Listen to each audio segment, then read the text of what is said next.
Welcome, everyone. This is your friend, the DN WhatIf 2.0, here with another exciting fanfiction.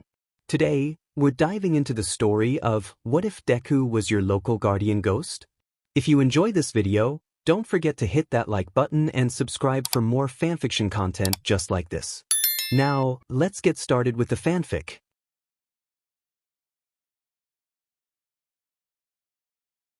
Yurei. F. Shyuda curses himself, almost desperately hopping from one rooftop to another. He tries to keep his footsteps as quiet as he could, tries to avoid as much casualties and property damage as he could, at least that he could do. It's been a while since he's last encountered a life-threatening villain. Ever since Shyuda has graduated and taken in 2 cats with Hizashi in a small shared apartment, he expected underground hero work to be overwhelming. Sure, it was overwhelming with all the uncomfortable situations he's been in, like the time he dealt with a panicking citizen for the first time, or when a kid tried to chase after him after he saved them because they were curious of a hobo-looking hero. But it wasn't overwhelming when he dealt with villains. Not really. Shyuda has heard other underground heroes comment on how easygoing his jobs seemed to be if they were to ignore the rescuing part. He's always such routes since nearly all of the villains in his route usually end up disappearing or captured by some unknown vigilante.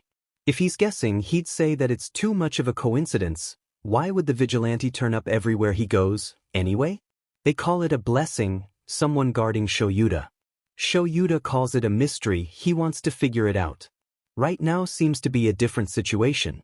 It's in these rare times that he realizes how much underpowered he actually is, when the criminal he's supposed to capture seems so much more dangerous than what he could handle. They have a paralyzation quirk through eye contact, and Shyuda does not want to risk being paralyzed one more time, not again, not when he's exhausted and when the guy's quirk could activate much faster than his erasure could. So running away is the only thing he's able to do right now. Come on, Eraserhead. I want to know what it feels like to be the villain that beats one of the top underground heroes, you know? It's gonna be so satisfying. The villain, Stupefy, cackles. It rings through the alleyways. Just look at me dash. The hero ignores whatever else he was saying, focusing on his legs that were starting to shake. The adrenaline was starting to wear out from his body, which means his mind was starting to feel disoriented too. His aim using his capture scarf began to become more inaccurate the more wrist flicks he did. He really despises the feeling he gets when it feels like he's trying to learn how to use his scarf all over again. Look at you. Feeling tired already, Eraser? Stupefy screams, lifting up a brick before timing his hit, throwing the object right next to the wall where Shyuda lands. Unfortunately for the hero, the wall cracks and crumbles, delaying his next jump, which was just enough time for the villain to catch up to him. Finally, in a short moment of panic, Shyuda turns around and accidentally makes eye contact with the villain. Black orbs meet glowing yellow ones. The hero's breath hitches. Right when Stupefy lets out his most unsettling laugh, it wouldn't have been unnerving if Shyuda wasn't paralyzed. Completely vulnerable. Tons of curses passed through his head, but Shyuda couldn't say even a single word of it. I did it. I really did it. Here you are. Stupefy cheers, his quirk keeping Shyuda useless for 5 minutes. 5 minutes enough time for him to end the hero. Helplessly, Shyuda can't even shut his eyes to avoid watching the villain bring out his knife, shining in the moonlight. When they find out you're dead, because of me, they'll fear me, and I'll climb to become one of the most powerful villains. That seems a little far-fetched, Shyuda muses in a short moment of sarcasm. I guess there's no other reason to delay this, right? Stupefy teases, waving the knife in the air. You better be ready, Eraser. The villain raises the knife, adjusting its position right over where Shyuda's heart was located, and said heart starts to beat faster, then it skips once. It's in this moment that he realizes how much he doesn't want to die. What about Hizashi? What will happen to him? What would he think? What about the next class he'll be teaching the next school year? What about Hitoshi, the kid he and Hizashi had just recently adopted? How would they feel? Against his will, his eyes began to water, but he still couldn't move. Shyuda never made too many wishes, but right now, he really wished for a miracle to happen. A small breeze blows against his cheek, but it wasn't a windy night. Then, a voice speaks at the back of his mind, and it's not his. You wish for a miracle? Shocked and desperate, Shyuda forces his eyes to move, trying to look for the figure who owned that young voice, but it won't move. Eyes on me, Eraser. Stop struggling, you can't move. Stupefy commands, a sick tone laced in his voice. It's okay, Eraser. I'll keep you safe. It whispers again. He doesn't know what to think of that, or what to think about the fact that it sounded young. Oh? Where are they?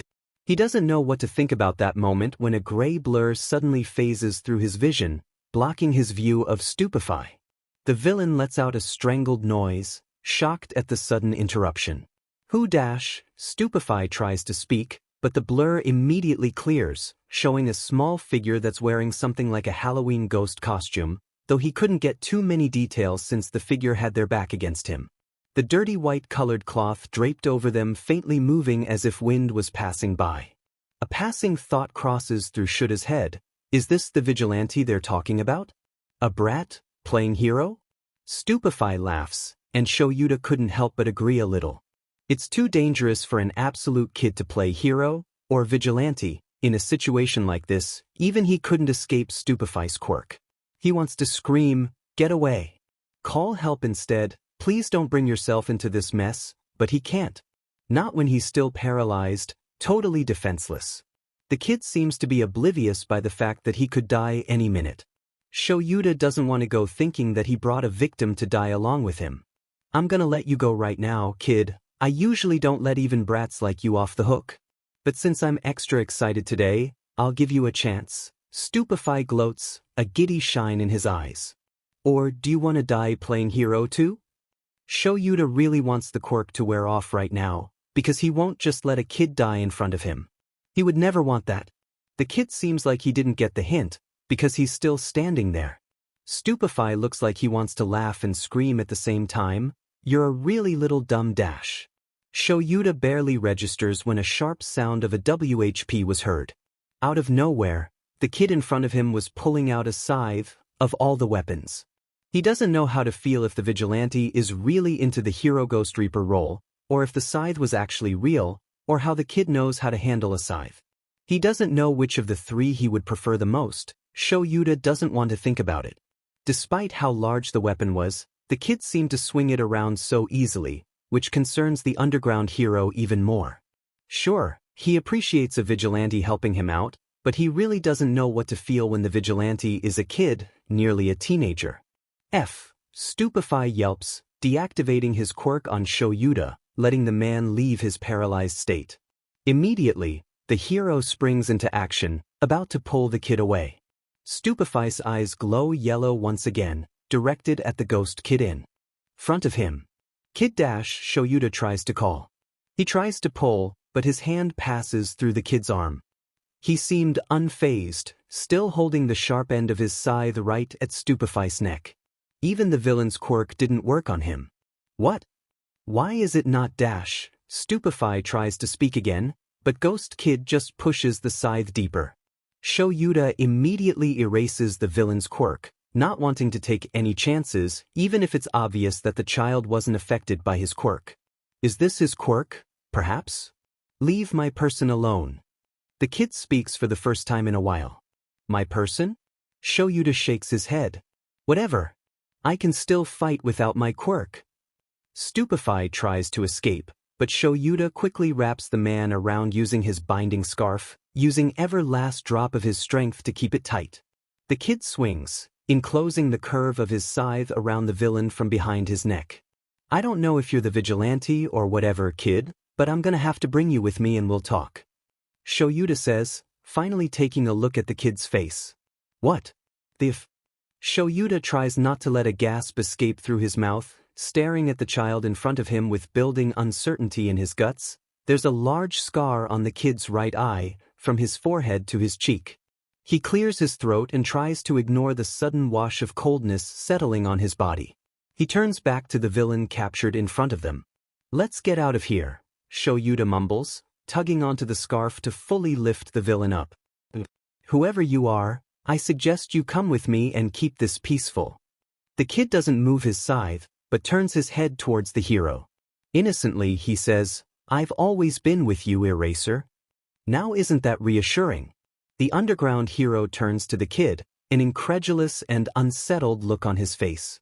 His voice sounded less echoey, not like how it did when he spoke in his mind? Probably, since Stupefy didn't seem to hear his words earlier. Also, he sounds ridiculously young, the kid's a teen. Now that Shyuda can see his look, the kid's wearing some ghost costume that had a hood with a witch hat attached to it, and by his neckline settles a simple green ribbon with two thin white stripes, a skull placed in the middle. The cloth had purple, orange, and yellow square-shaped patches stitched from random places. The other one looked like a yellow skull. Under it, Shyuda has no idea, but a little bit of his chest is exposed, and they're bandaged along with the hand that's gripping on the scythe. He's wearing red-colored RBB shoes that looked a little too big for his feet. Shyuda looks up again, meeting the kid's dull, forest green eyes, lacking the life a human's eyes should normally have. The hair matches his eye color, though a little darker, closer to black. His skin is nearly light gray, if not white, making the freckles on his cheeks more prominent. The kid looks dead in simple words. "A ghost?" Shyuda's head whispers. But the look he sends him as he said those words showed nothing ominous or dangerous, so while Shyuda should be alert, his guts are almost always right, and right now it's telling him to let this kid do whatever he wants for the time being. "If you say so," he mumbles, and the kid smiles brightly, all elegance and formality gone. Like a child who got praised by his parents. Then, all of a sudden, smoke poofs in front of his face. Shyuda chokes in surprise, waving his other hand around to put the smoke away, and he sees a different figure in front of him. Stupefy lets out the same sound of surprise and confusion. "Kid!" Shyuda looks at what once was the kid, who was now a literal ghost, the white cloth and all that. The size of the little thing was as tall as Shyuda's capture weapon piled up around his neck. "Just what is your quirk?" It looked the same as it did when in his teenager form, but now the cloth was glowing a little from inside, and outstretches two green sashes, one shorter than the other, that looked exactly like the ribbon in his previous form. It had the same patches, but now the skull patch was replaced with a small lightning bolt. The small ghost doesn't respond, instead it floats away, heading towards the direction of the police station.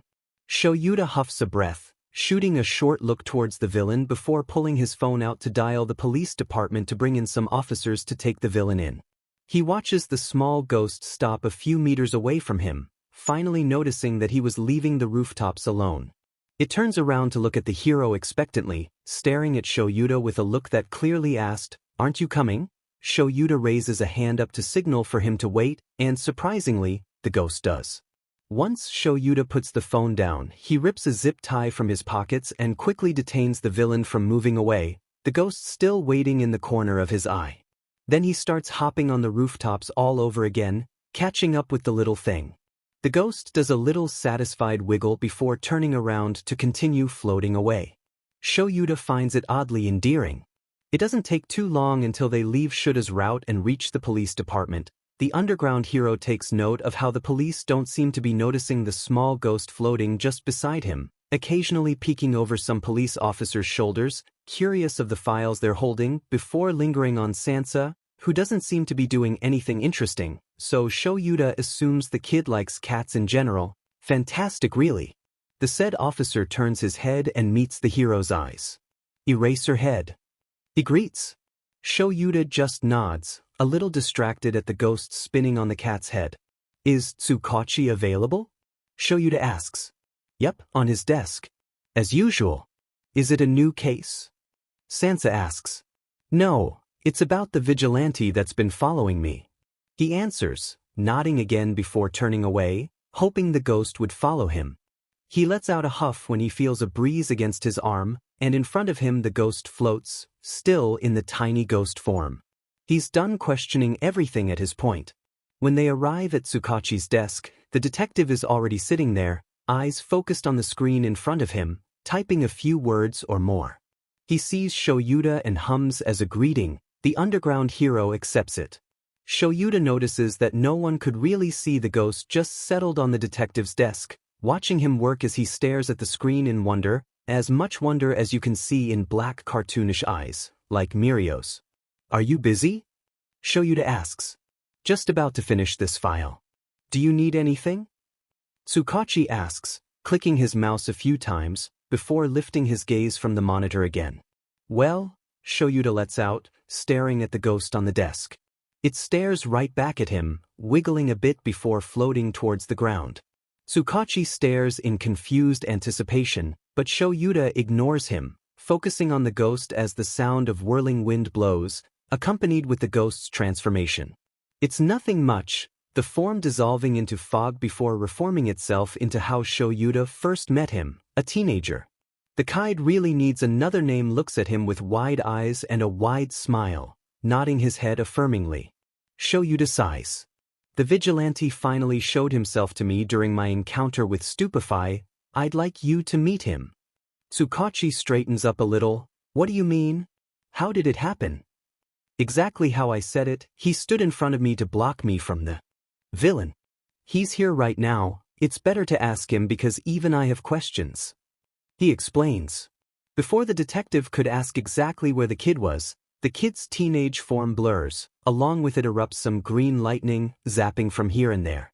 Tsukachi flinches on his seat, causing Shyuda to send him a curious glance before he looks at the kid again. His blurred form clears, but this time he seems less transparent, more tangible, and his eyes were glowing. It doesn't take a lot to figure that this could be what the kid looks like when the world sees him. He turns to the detective, an innocent yet blank look on his face. Softly he speaks. Hello, detective. Eraser. Naomasa slowly calls, but one look at the underground hero tells him that even he has no idea what to do starting right now. Oh well, he's a detective, he can just do what he usually does. He just has to avoid feeling too unsettled by the kid's skin color, or the creepy way his eyes had a faint glow even with the light in the room. It's probably brighter in the dark. Tries not to shiver at the image. Okay, kid, did you come here by your own will? He starts. Noting the slightly childish costume of a Halloween ghost the teen was wearing, it gave him weird feelings. It's not even Halloween. The school year is ending in a few months before their summer break. That's far from Halloween. I did. Comes the soft response of the teen. Naomasa internally relaxes at that. It's rare to get people who are willing and soft-spoken when you're trying to question them. What's your name? He asks next. The teen frowns a little, but it doesn't look defensive, just pensive. I don't remember my name. I don't think I have one. Naomasa's eyebrows furrow. In the corner, he can see Aizawa shift in confusion and curiosity. Is this child abandoned on the streets? Surely he had documents of his BRDH from the hospitals around here. Well, I bet we can search for your BRDH files later so that we could confirm your identity and so on, yeah? That'd be great, please. The kid smiles softly, all clouds and feathers, and both Naomasa and Aizawa feel like there's a little more to that expression. The clouds seemed like they were drizzling rain. Gloomy. With a newfound determination to figure this kid out, Naomasa straightens up and asks, would it be all right to call you something else for the meantime? The boy nods, considering his suggestion. Sure, if you have any ideas. He smiles kindly and, dare they say, a little excited. Let's call you Yurei, since you seem to be very into the cosplay. Aizawa blandly says. The kid doesn't seem too bothered by it though. Instead he smiles even more brightly at the name. How ironic, since he looked absolutely dead. Unsettling. He seemed happy though, so maybe they're all right so far. You named me my human. Then he somberly continues in a softer tone, but even if it's fun to wear, it's not just a cosplay. Aizawa lets out a confused and surprised noise at the nickname, his human? But Naomasa focuses on the second part of his words. What do you mean, it's not just a costume? It's a symbol, a representation, perhaps? To emphasize what I am. Silently, the kid Yurei turns to Naomasa, something dark in his ironically glowing eyes. What once had a bright look now held something melancholic. This is not a quirk, detective. Both Aizawa's and Naomasa's eyes comically widen, as if they've made so many realizations and connected a huge amount of dots, which they have, and the look of purely knowing on Yurei's face confirms it all. Naomasa chokes out, Yurei. You're actually a ghost? You're dead. Yurei simply smiles gently, sadly, so much emotion on his face but his eyes were so dull. You know I tell only the truth, detective. Perhaps I could explain some more? It's not much, really. Aizawa realizes that Yurei's switching back to his formal speech, which certainly clarifies that he's serious. This is real, a ghost saved him and has been tailing him for how long, and he's just finding out now. Is this why villains in his route disappear? Why sometimes, there's a blowing wind that directs him towards a victim in need?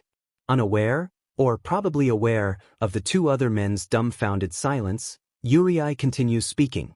You have named me Yurei. I am presumably 14 years old if I were still alive. I died when I was 5, and I do not remember anything else from when I was alive. Which means I do not remember who I've known and who have known me. I do not remember how, where, and why I passed.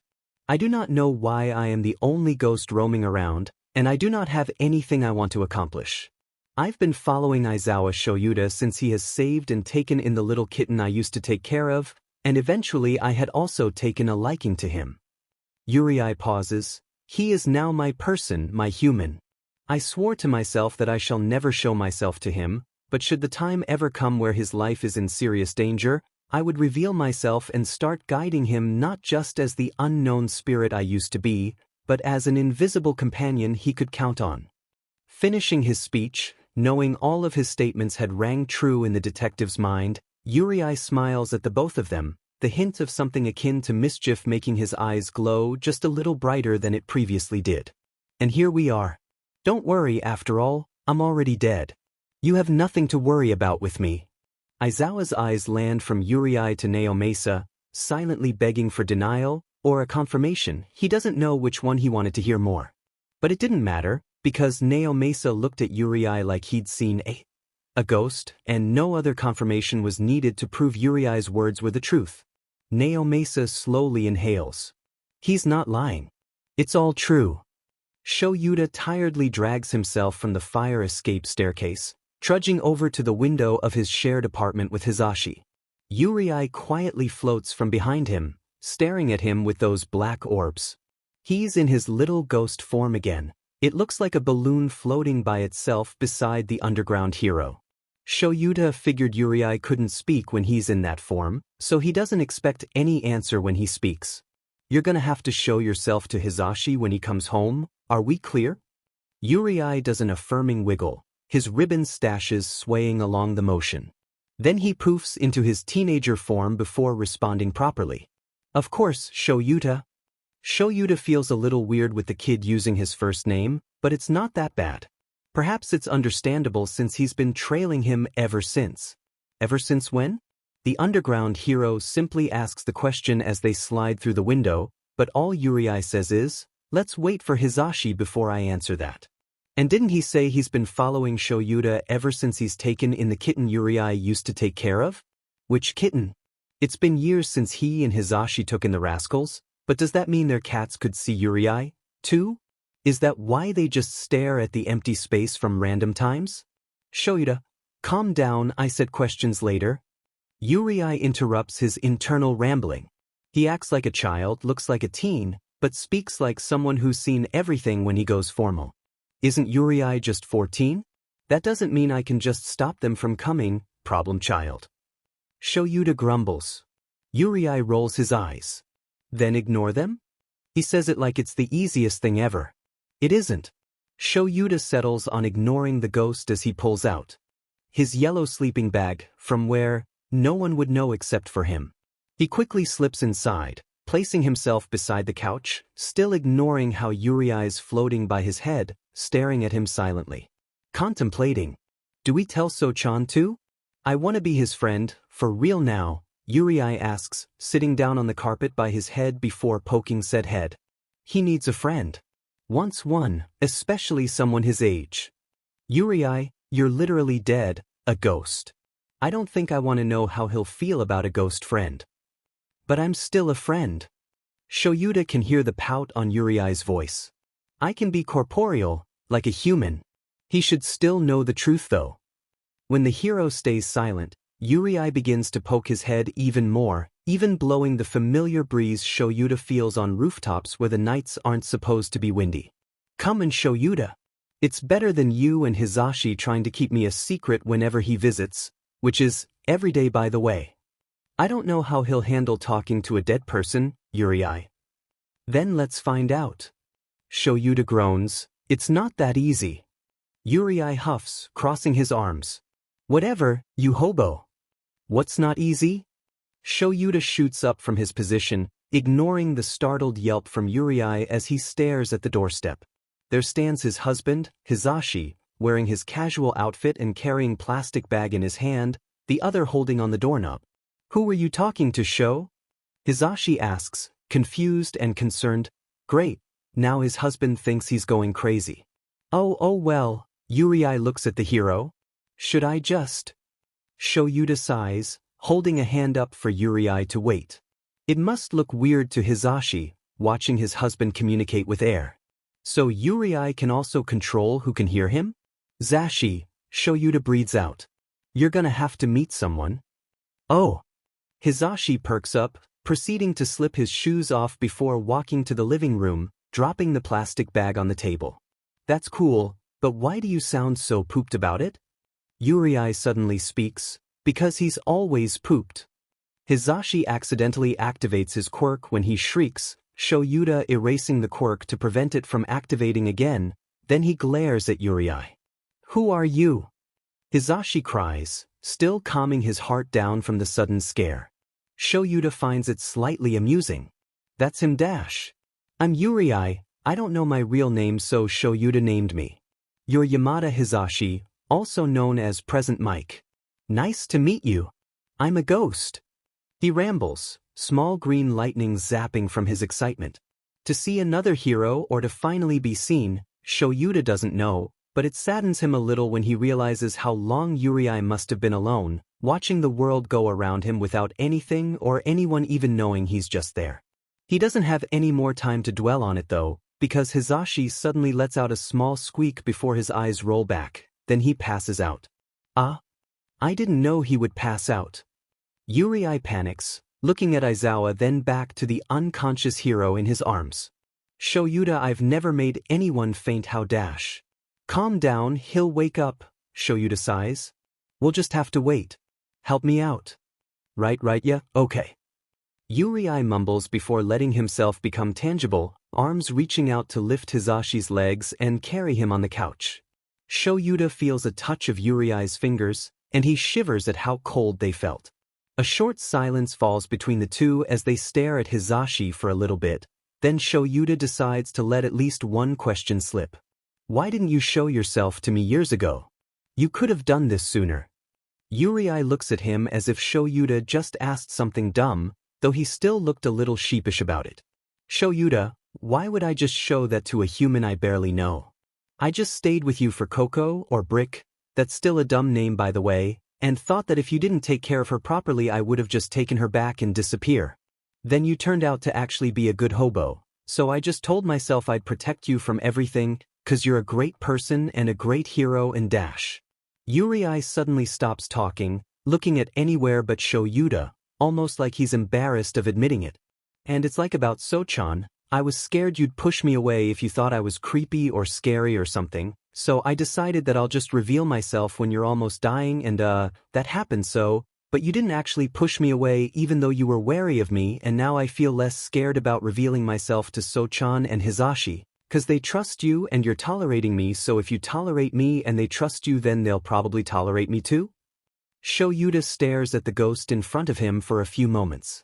Yurei's hunched in over himself, playing with his hands as he waits for his response.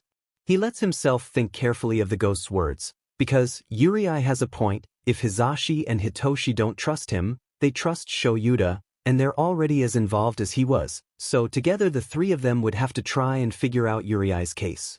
If Tsukachi ever opens one when he finds something about Yurei's identity.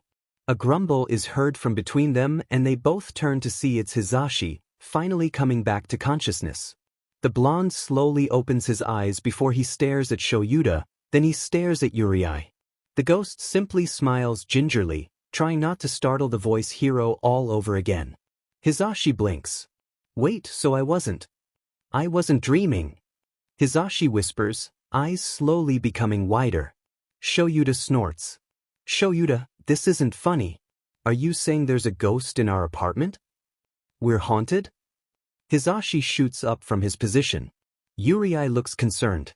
Meet Yurei. Shyuda tiredly says, ignoring all of his questions. I swear I'm not a bad person, Hizashi. Yamada? I can explain. If I wanted to eat you then I could have done so years ago, but here you are, alive and safe. Yurei says. You can eat humans? Shyuda looks at the ghost, a little horrified. Yurei quickly shakes his hands in front of him, shaking his head along with them. No. I never even considered that, it's just an example. Years ago? Hizashi asks, now a little confused. If you tried to listen then we could have been explaining this already. Shyuda says. Well, forgive me if I'm a little scared, 'cause this is my first time seeing a ghost. Is he the only one? So, sorry if I seem scary to you. Yurei shrinks even further. Shyuda shoots a glare at his husband, who's currently stammering over and unsure of what to do. Before the underground hero could reassure the ghost, it poofs. Hizashi squeaks, then Yurei's in his tiny ghost form again. This is not what a scary ghost looks like at all.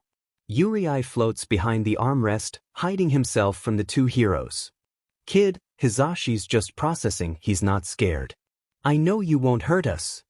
Shyuda tries to coax the boy while Hizashi stays silent, watching the interaction with wonder, his wariness lessening a little once his mind starts to clear. The ghost seems to be staring at him, and Shyuda realizes that Yurei wants Hizashi to be the one to confirm it. He stares at the blonde, watching his face turn from scared to confused, then soften a little. Oh well, at least he doesn't have to tell Hizashi that the harmless little thing is, well, harmless. Oh my god. Little listener? It's okay, I think I can listen now.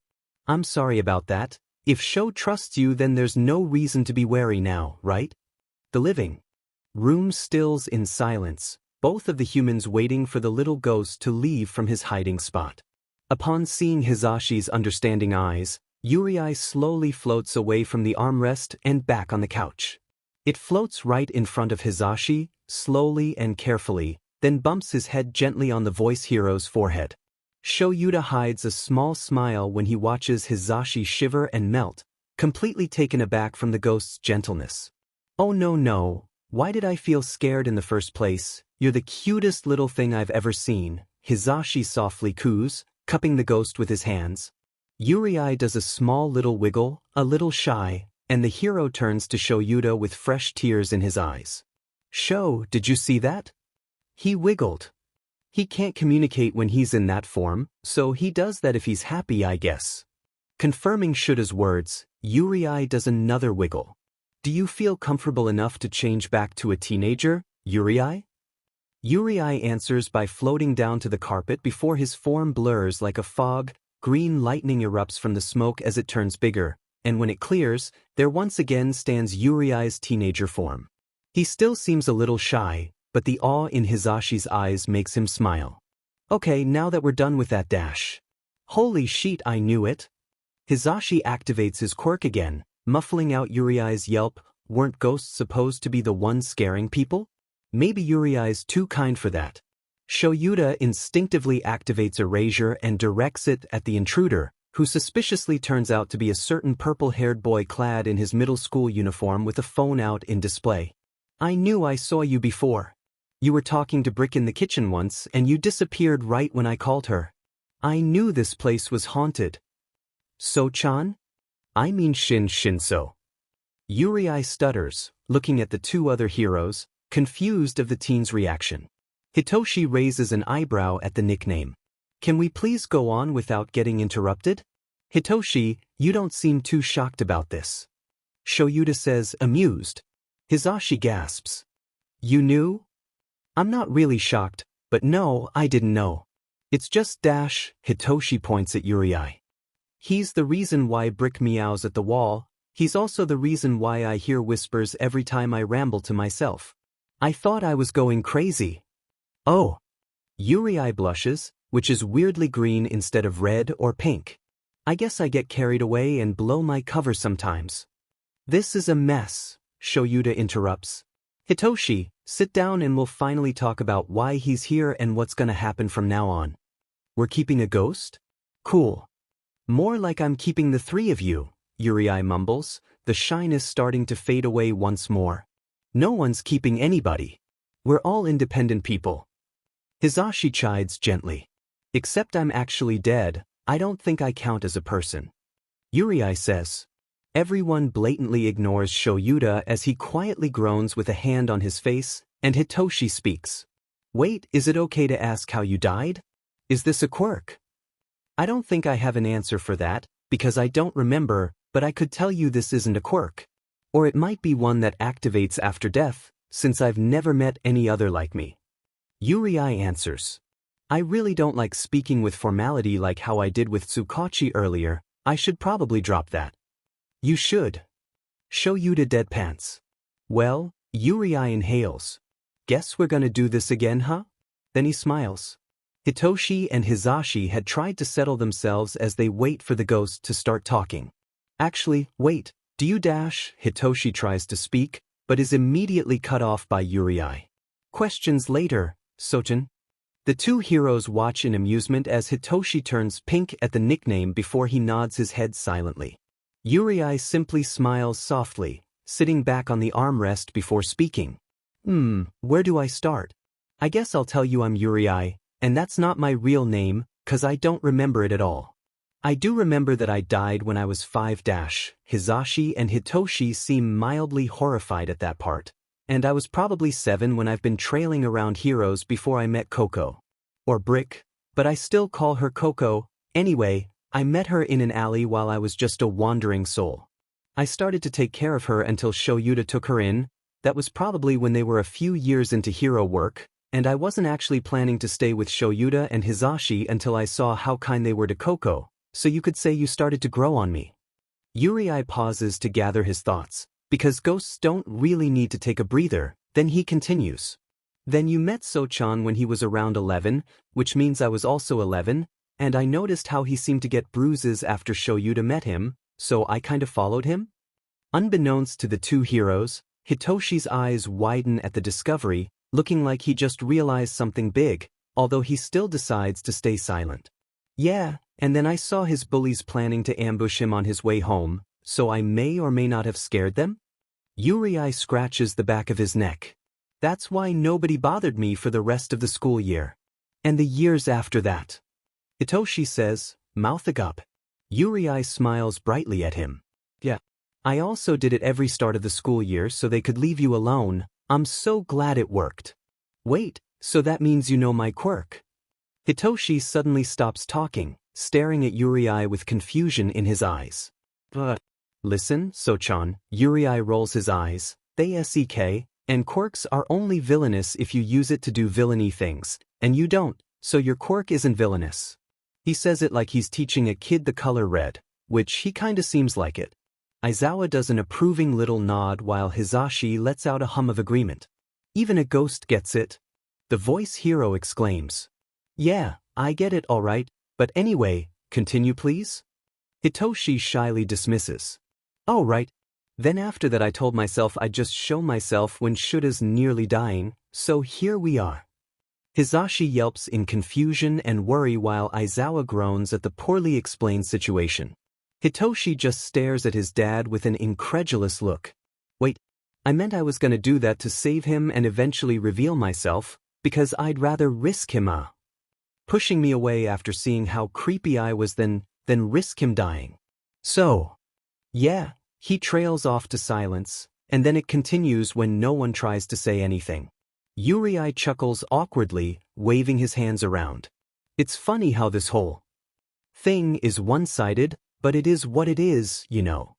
Hizashi coos, shaking his head. I know you small bean. I never knew we've had a secret family member ever since we took Brick in. It was a package deal all along. This is a lot to take in. But I've literally seen a person with chicken wings as hands, so a ghost is kinda part of the norm, I guess. Hitoshi mumbles to himself, but he's still staring at Yurei as if he fought the whole world for him. And you're cool, so I'm calling you Ray now, it just seems right. You're taking this well. Yurei stares at Hizashi and Hitoshi with surprise, then he turns to Shyuda. Shyuda, isn't Tsukachi gonna try and look for my identity? He's already doing it, presumably, Shyuda nods. He'll message when he finds something, though I'll have to go there myself because it's risky to share things through the phone, yeah. Yurei copies, giggling. Ray, is it possible to touch you? Hitoshi asks. Can I hug you or something? But I'm cold. Yurei pouts. Hizashi and Shyuda watches the interaction with interest. Hitoshi rolls his eyes. Who cares? I'm still asking if you can turn corporeal. Yeah I can. Yurei answers. In a moment, his figure blurs just a little bit, a few green lightning here and there before he clears again, and now he's in his tangible form. Almost immediately, Hitoshi puts an arm around Yurei's shoulders, delighted at how the ghost seemed a few inches smaller than him. What's the point of acting cautious if he's been our self-proclaimed protector for years? Hizashi nods his head. He has a point, Sho. I'm gonna teach him memes. Hitoshi smirks. Please don't. Shyuda groans. I've been in this household for years, I know memes. Yurei smiles cheekily. Hitoshi absolutely brightens at his words. Even better. Now, Naomasa surely likes having his tasks done by the end of the day, and if he can't finish one of them, then he'll prioritize them on the next, if possible. Currently, he's done everything he needed to do. It won't be soon until another case is handed to him, after all, crime never ends, as sad as that sounds. He's finished his nth cup of coffee and has finally decided to work on the issue that's been plaguing his mind the most, Yurei, the ghost. Naomasa still remembers the whole attire and the facial features of said ghost, and he still remembers the shiver he felt when his eyes landed on the huge scar on Yurei's right eye. It bothered him, seeing a scar that brought unsettling images placed on a teenager's face. And the fact that Yurei died when he was 5, as much as Naomasa does not want to assume things, he could tell that the scar was less likely from an accident. Firstly, Naomasa decides to search for green-haired citizens living in Japan. Green-haired people aren't common, so he should have a limited and few choices. He sees multiple males and females with green hair, and he lessens it to the ages 1. There, the list decreases in a huge amount, showing at least 70 and more kids, dead and alive, so he should probably still see Yurei filed among them. The detective then decides to click on Mizudafu, plus the other cities near the prefecture. The list decreases to a number of 8 kids. Naomasa reads each file, then he blinks, before rereading every child's name over and over again, examining each face for multiple times. He makes sure that it's still the dead and alive list, and looks again. He reads each name one more time. Then another. Naomasa looks at each face one more time. And another. Still, none of them looked like Yurei. Hitoshi is having the time of his life. I'm just saying. Hitoshi rolls his eyes, ignoring Shuda's embarrassed glare and Hizashi's sputtering. If Ray's been following Dad, then that means he also heard them dash. I never heard them. Yurei cries, shaking his head rapidly, cheeks green. I know when to leave them alone. How many times did you leave them alone then? Hitoshi asks the ghost, smirking at him. Also, I never actually mentioned anything. Sochan, Yurei whines, no. I'm still not answering that. Yup, he really is having the time of his life. You'd think a ghost would make Hitoshi feel awkward and cautious, but even they would have never expected him to take everything so lightly. Can you blame him, though? Yurei is a cute ghost, probably the outcome of passing at such a young age, a fact that Hitoshi tries to ignore, but at the same time acknowledges it in a way, and also goes against every word on the textbook when it comes to them, aside from, well, being dead and looking dead. Even then, it's just kind of a D move to act like Yurei's dead when he's obviously there. He had still been someone alive, after all. Which means Yurei acts like he's someone alive, and so they try to go along with it for now. Hitoshi, shut the F up please. Shyuda curses, his voice suspiciously small. The teen just laughs maniacally, though he doesn't tease them any further, which the two heroes are most thankful for. This is also why Hitoshi tries to avert their attention from the more serious parts of the situation. Yes, he still has questions, tons of them, but he'll ask them at the right time.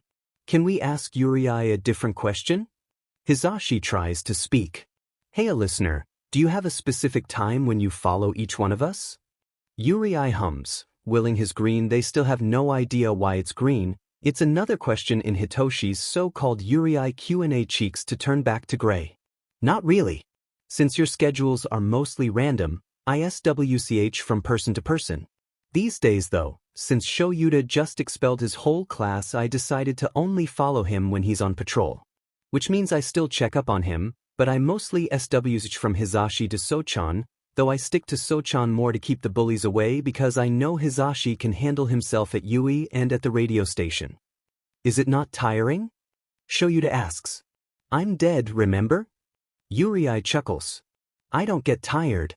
Maybe it's also a little unnerving to be reminded that someone like Yurei is actually dead, even if they do know it. It makes them wonder if they would have met him if he were still alive. Maybe then he and Hitoshi might have been friends if Yurei also planned on attending to Yui.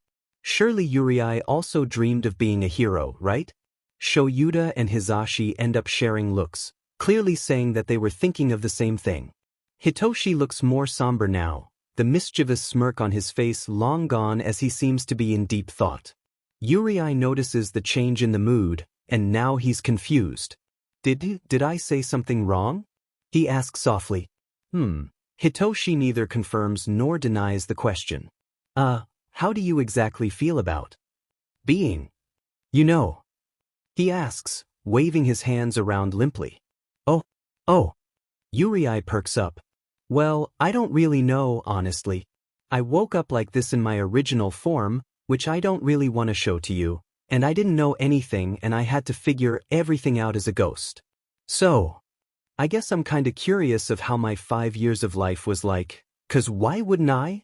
But at the same time I'm fine with how things are right now. Like, if I meet my mom right now, for example, I may or may not remember anything, but since that's not yet happening then so far I'm indifferent to it. Oh, I'm rambling again, but you get my point. That seems to ease the family down for a bit, and Shyuda raises an eyebrow when he asks. Are you implying that it's possible for you to remember things when you see them? Like a trigger? Yurei nods. Though it's clearly obvious that I haven't gained any of my memories right now. I've thought about it a lot when I used to wander around anywhere. The trigger could be a place or a person, or they couldn't be triggered at all, we never know. Even if we can't trigger them, I'd still like to know what happened to me if I were you. Hitoshi shrugs. When you first appeared as a ghost, did you know where you were? We could start there. Hizashi suggests. At his words, Yurei's eyes widen, and if he was alive they would have been sparkling. His whole form glows in realization along with little zaps of lightning. All three of the humans inch away in caution, causing Yurei to smile apologetically. Oops, I forgot that happens. Wait, let me change back to a soul so they won't affect you. Yurei says. Without waiting for their response, his figure blurs and turns to fog before clearing once more, but he's now more transparent than a few moments. Weren't you in your soul form when you rescued me? I remember not being able to touch you, but your scythe seemed tangible. Shyuda asks. Hold on, hold. Hitoshi raises up a hand. You have a what? A scythe, Toshi.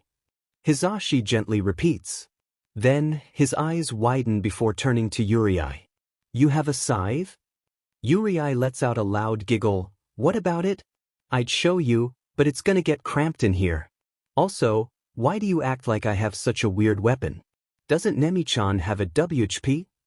That's because we did react the same way when she revealed her weapon, but that's not the point, Hizashi mutters. Why does she have a cute nickname? I want one too. Yurei squeaks, the green blush creeping up on his cheeks again. Can I call you Hai-chan then?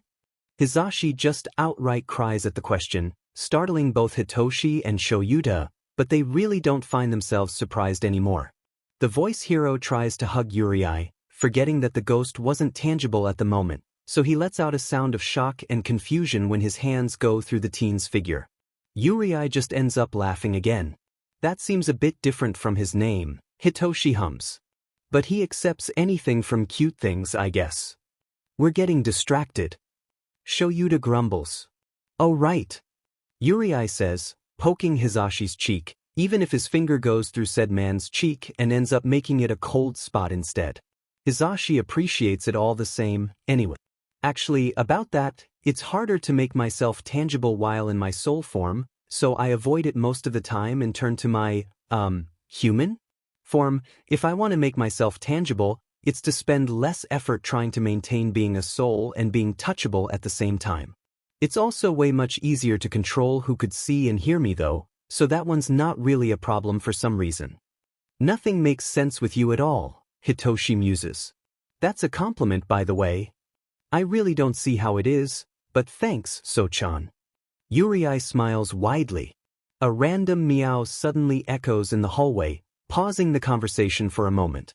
Yurei gasps, definitely recognizing that voice meow, and turns around right when Brick, or Coco, in Yurei's place, pads into the living room, with their second cat Luna walking behind her.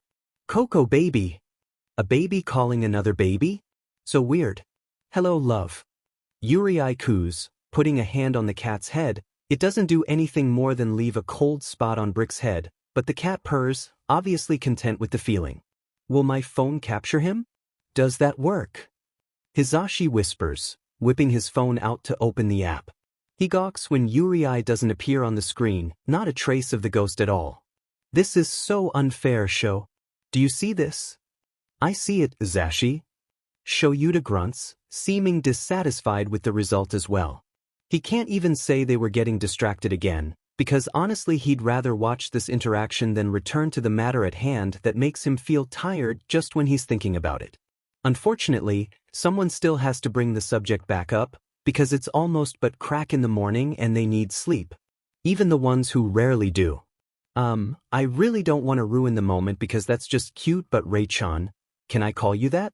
I think you were gonna tell us about the place you woke up in. Oh, Rei-chan is so cute. Yurei cheers. But yeah, sorry I get distracted a lot. Yurei lifts his hand up from Brick's head, but settles beside the cat, Luna rubbing herself on his other thigh to feel the coldness from the ghost. But anyway, about the place I woke up in, it was somewhere that looked like dash. A sudden ring interrupts Yurei. Everyone immediately recognizes it as Shuda's ringtone. Hitoshi raises an eyebrow at his dad's phone. What, we're getting cliffhangers in real life now? Shut, Hitoshi. Shyuda rolls his eyes before picking up the phone from the table. It's Tsukachi, he might have some info. Oh, that quick. Yurei glows again, excited. Do we have to go now? Calm down, problem child, let me talk to him first. Shyuda says as he taps the call button, pressing the device to his ear. While the underground hero was on the phone, Hizashi decided to bring the once-forgotten plastic bag up from the living room to the kitchen, taking a mental note to bring the things out later on after they're done talking. He checks the time, winces when the phone screen shows numbers later than 2 in the morning, but it's just one night, and it's a Sunday tomorrow today? Anyway, so it should be fine. It doesn't take too long for the blonde to return to the living room where Hitoshi and Yurei had decided to bond on the floor, one cat each on their laps. Yurei turned tangible again, and he's enjoying the feeling of Brick's fur against his hand, if to show by the sweet smile on his face.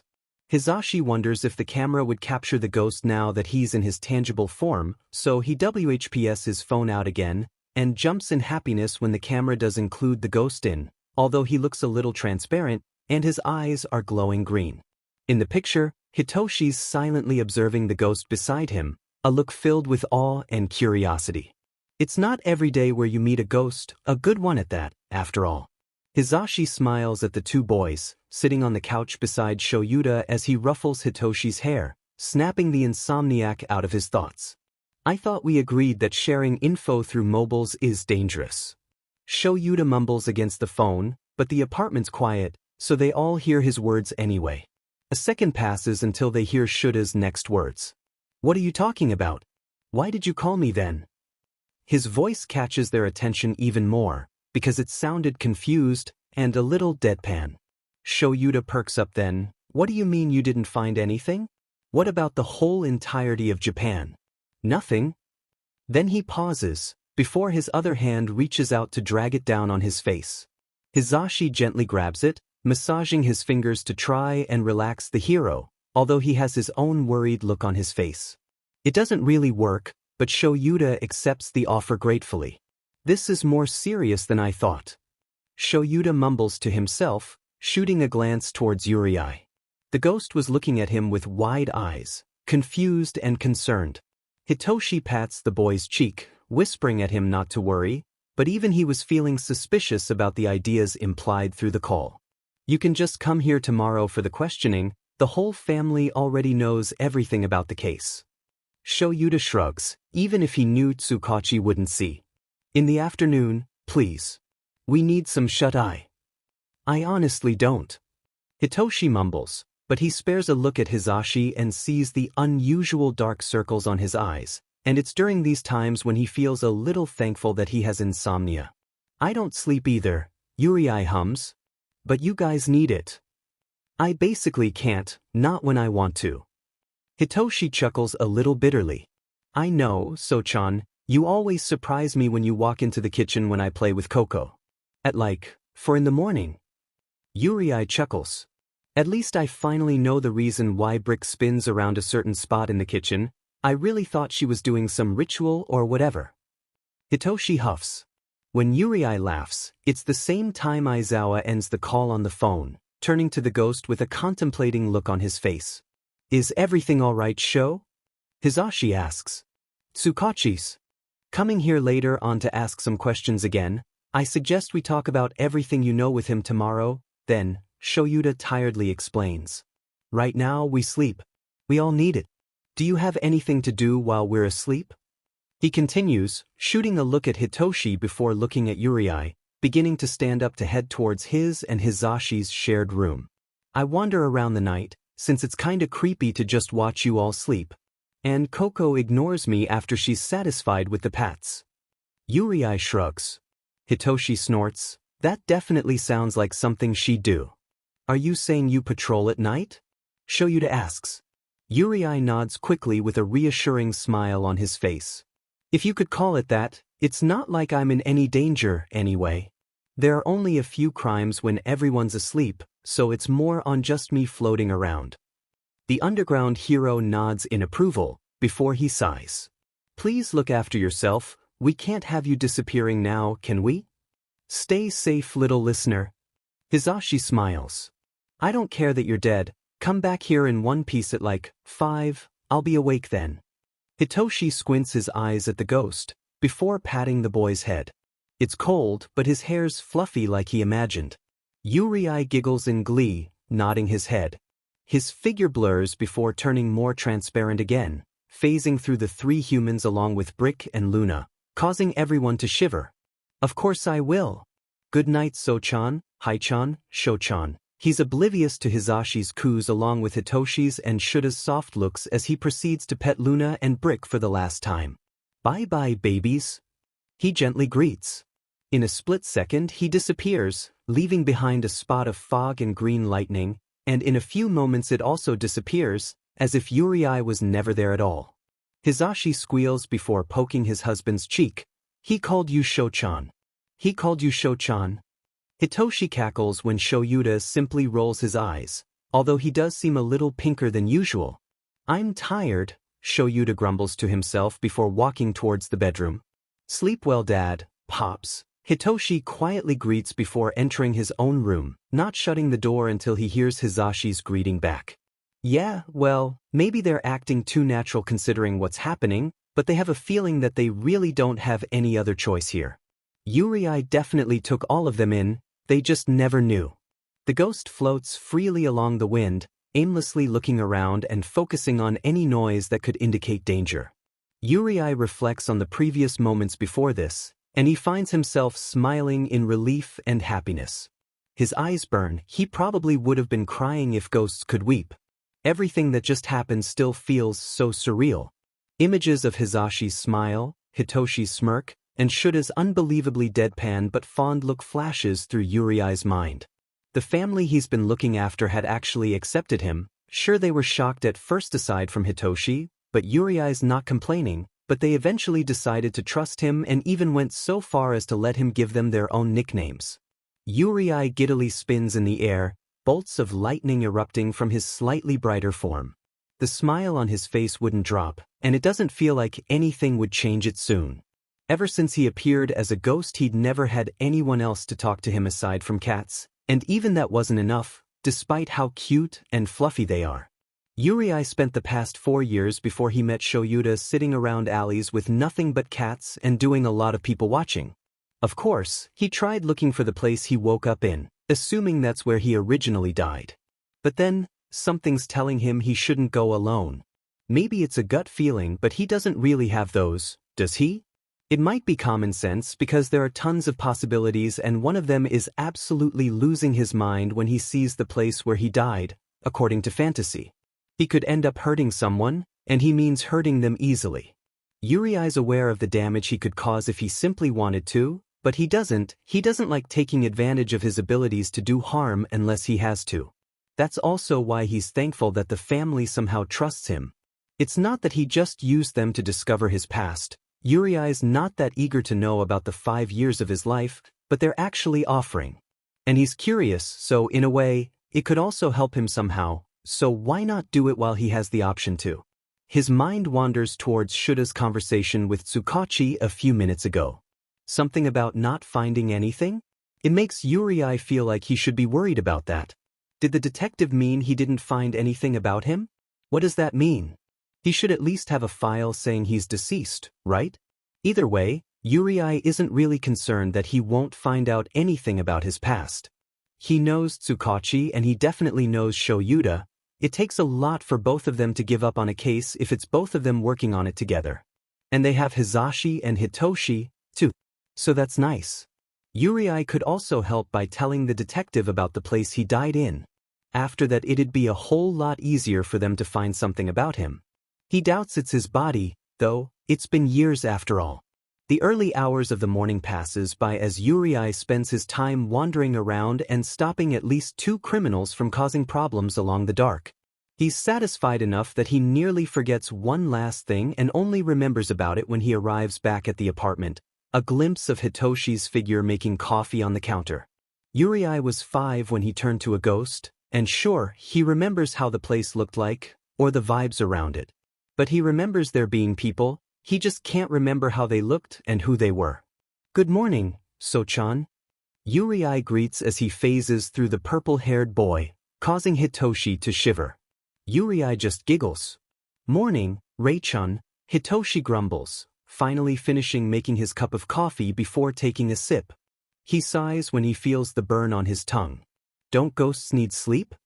I don't know, I'm the only ghost around, and I don't really need sleep, so probably not, Yurei hums. I tried it before, but... Hitoshi asks. Yurei stays silent as he thinks carefully. Yes, he's tried sleeping before, but it didn't really work. He remembered passing out and waking back up feeling so uncomfortable and shaken that he'd never tried it again. He remembers his eyes burning, as if he was supposed to be crying, and his mind was plagued with the darkness that indicated a nightmare which he couldn't remember. doyoe.bels.kate.h.dro? Reda, stars, athimwithwid. East. Doubtful, butinosinid. Naiv. Victim. Ray. Hitoshi exclaims, eyes wide as he finally catches the ghost's attention. You don't have to tell me, you know? It's okay. Huh. Yurei blinks, staring at the teen in front of him.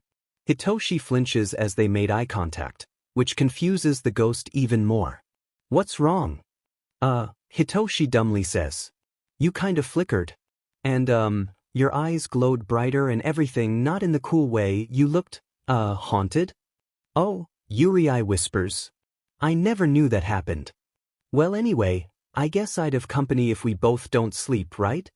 Hitoshi tries to change the topic, smirking at the ghost. So-chan, you still need sleep. Yurei sighs. Hitoshi waves him off, grinning at Yurei's pout. Anyway, I know you've said that you don't mind either finding out about your past life or not, but you're still curious, right? Yurei stares at him for a second until he answers. Of course I am. He softly mumbles. What follows after are the words he's been thinking about to himself, about feeling like he needed someone with him when he goes back, about not minding it if they were offering him some chance to discover his past. He also tells Hitoshi about how limited his memory of his death place was, only remembering how it looked like, remembering someone standing near him as his afterlife started, but never and still hasn't remembered anything about the cause, nor the person's face or features. Hitoshi nods, looking thoughtful. Well, at least you remember the place. Do you still remember how to go there? Hitoshi asks. Not really, as I told you I just wandered around carelessly. Ugh, I should have taken note of them. Yurei whines. That's okay. Hitoshi tries to ruffle the ghost's hair, but forgets that Yurei's still in his soul form and huffs before bringing his hand back down. You're not alone anymore. Yurei stares at him with wide eyes, the once forest green orbs glowing emerald in emotion. Even his whole frame was glowing, erupting a few little green lightning bolts. Hitoshi stares at him a little fondly, figuring that maybe Yurei needed to hear those words the most. I mean it, Rei-chan. Hitoshi smiles cheekily. He yelps when Yurei turns to his tangible form before he's suddenly jumping onto the insomniac, clinging onto him in silence. How dare you? You can't just say that out of nowhere, So-chan. Yurei's eyes were burning. I wish ghosts could cry. I really feel like crying right now. Hitoshi cackles, wrapping his arms around the ghost's middle.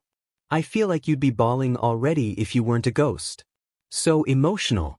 He softly teases. Whatever, So-chan. Yurei grumbles, still not letting go.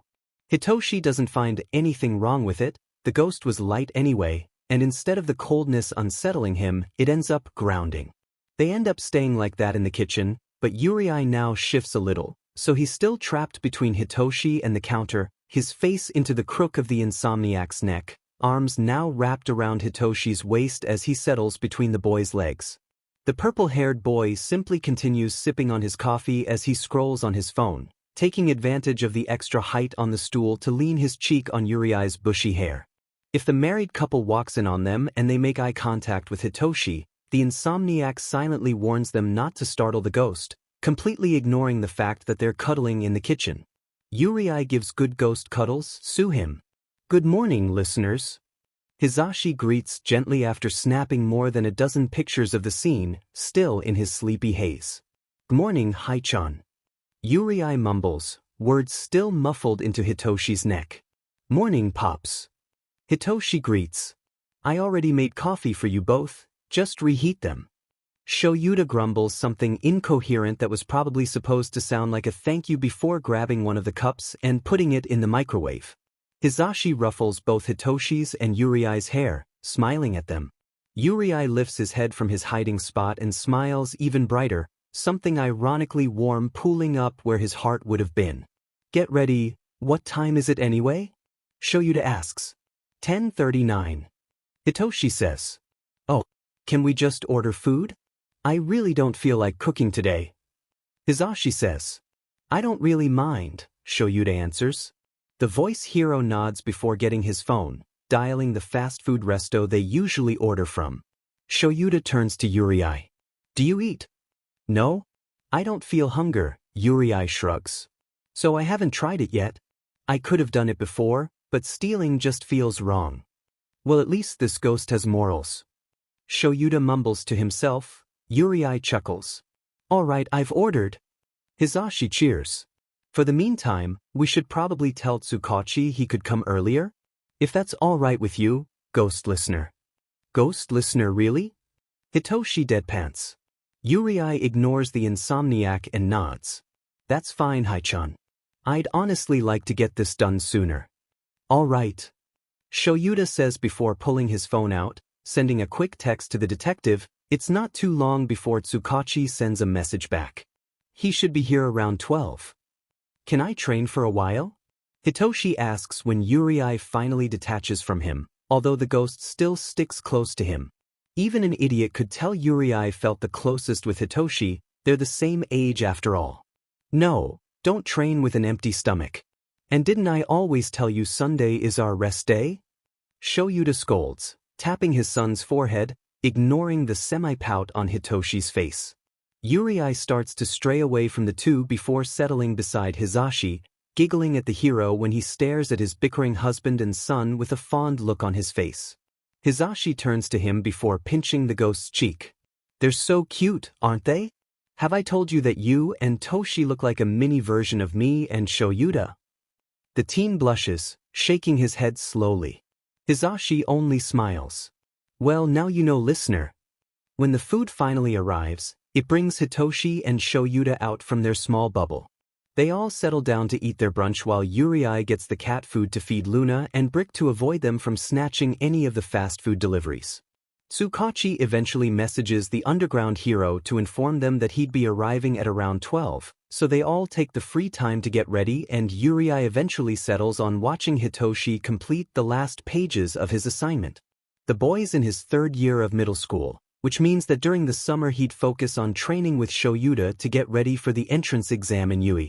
When the doorbell rings, it's Hizashi who opens the door to let the detective in. Tsuki scans the place, eventually greeting Shyuda with a nod before his eyes land on Yurei, who's already staring at him with wide eyes and a welcoming smile. Hitoshi continues to do his homework, only closing the notebook once Tsuki's been settled on the couch by Hizashi. I've been told you all know what's happening? Tsuki asks, receiving nods in return. I'm going to inform you that this is a case only we know about, since we don't have any idea what Yurei's situation could be, whether he is known as deceased from murder, an illness, or self-inflicted, so what's been shared here will stay between us. When he gets another round of nods, he continues. The reason we're having this questioning today is because I haven't seen anything related to Yurei nor related to his death. This makes him an unsolved case. I'm going to ask you questions that hopefully you could answer truthfully, yeah. He turns to Yurei. Of course, detective. Yurei smiles. Tsuki nods in approval. Good. This won't take too long, anyway. Let's start with the first question. Tsuki watches as Yurei turns to his soul form, probably to avoid any lightnings from affecting them if it ever happens. When the ghost is settled, Tsuki asks. Just to clarify. Do you not remember anything about your past life? None at all, detective. Yurei answers. True. Have you possibly gained any memories or visions during your current afterlife? None. Do you have any ideas that could lead us to discovering your past? Yurei perks up then. Yeah. It's vague since I was just a young ghost that time, but I'm assuming the place where I woke up in was where I died. 'Cause duh, it has to be.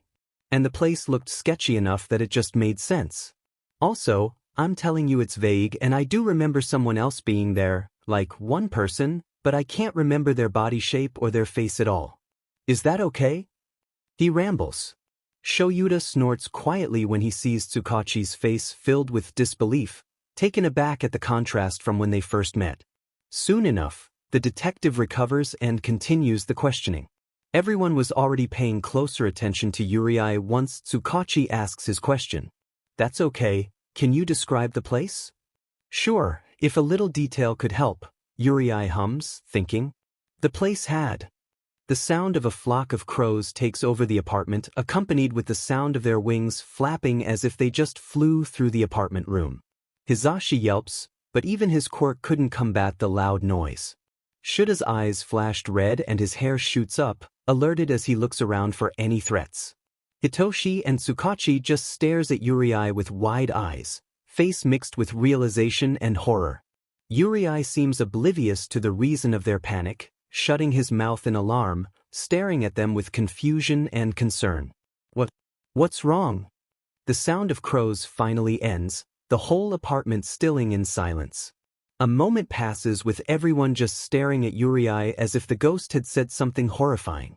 Every second makes Yurei shrink, still confused, but he's starting to feel uncomfortable under all the seemingly negative attention. Yurei, I think we might have a problem, Tsukachi carefully starts. Did you not hear anything?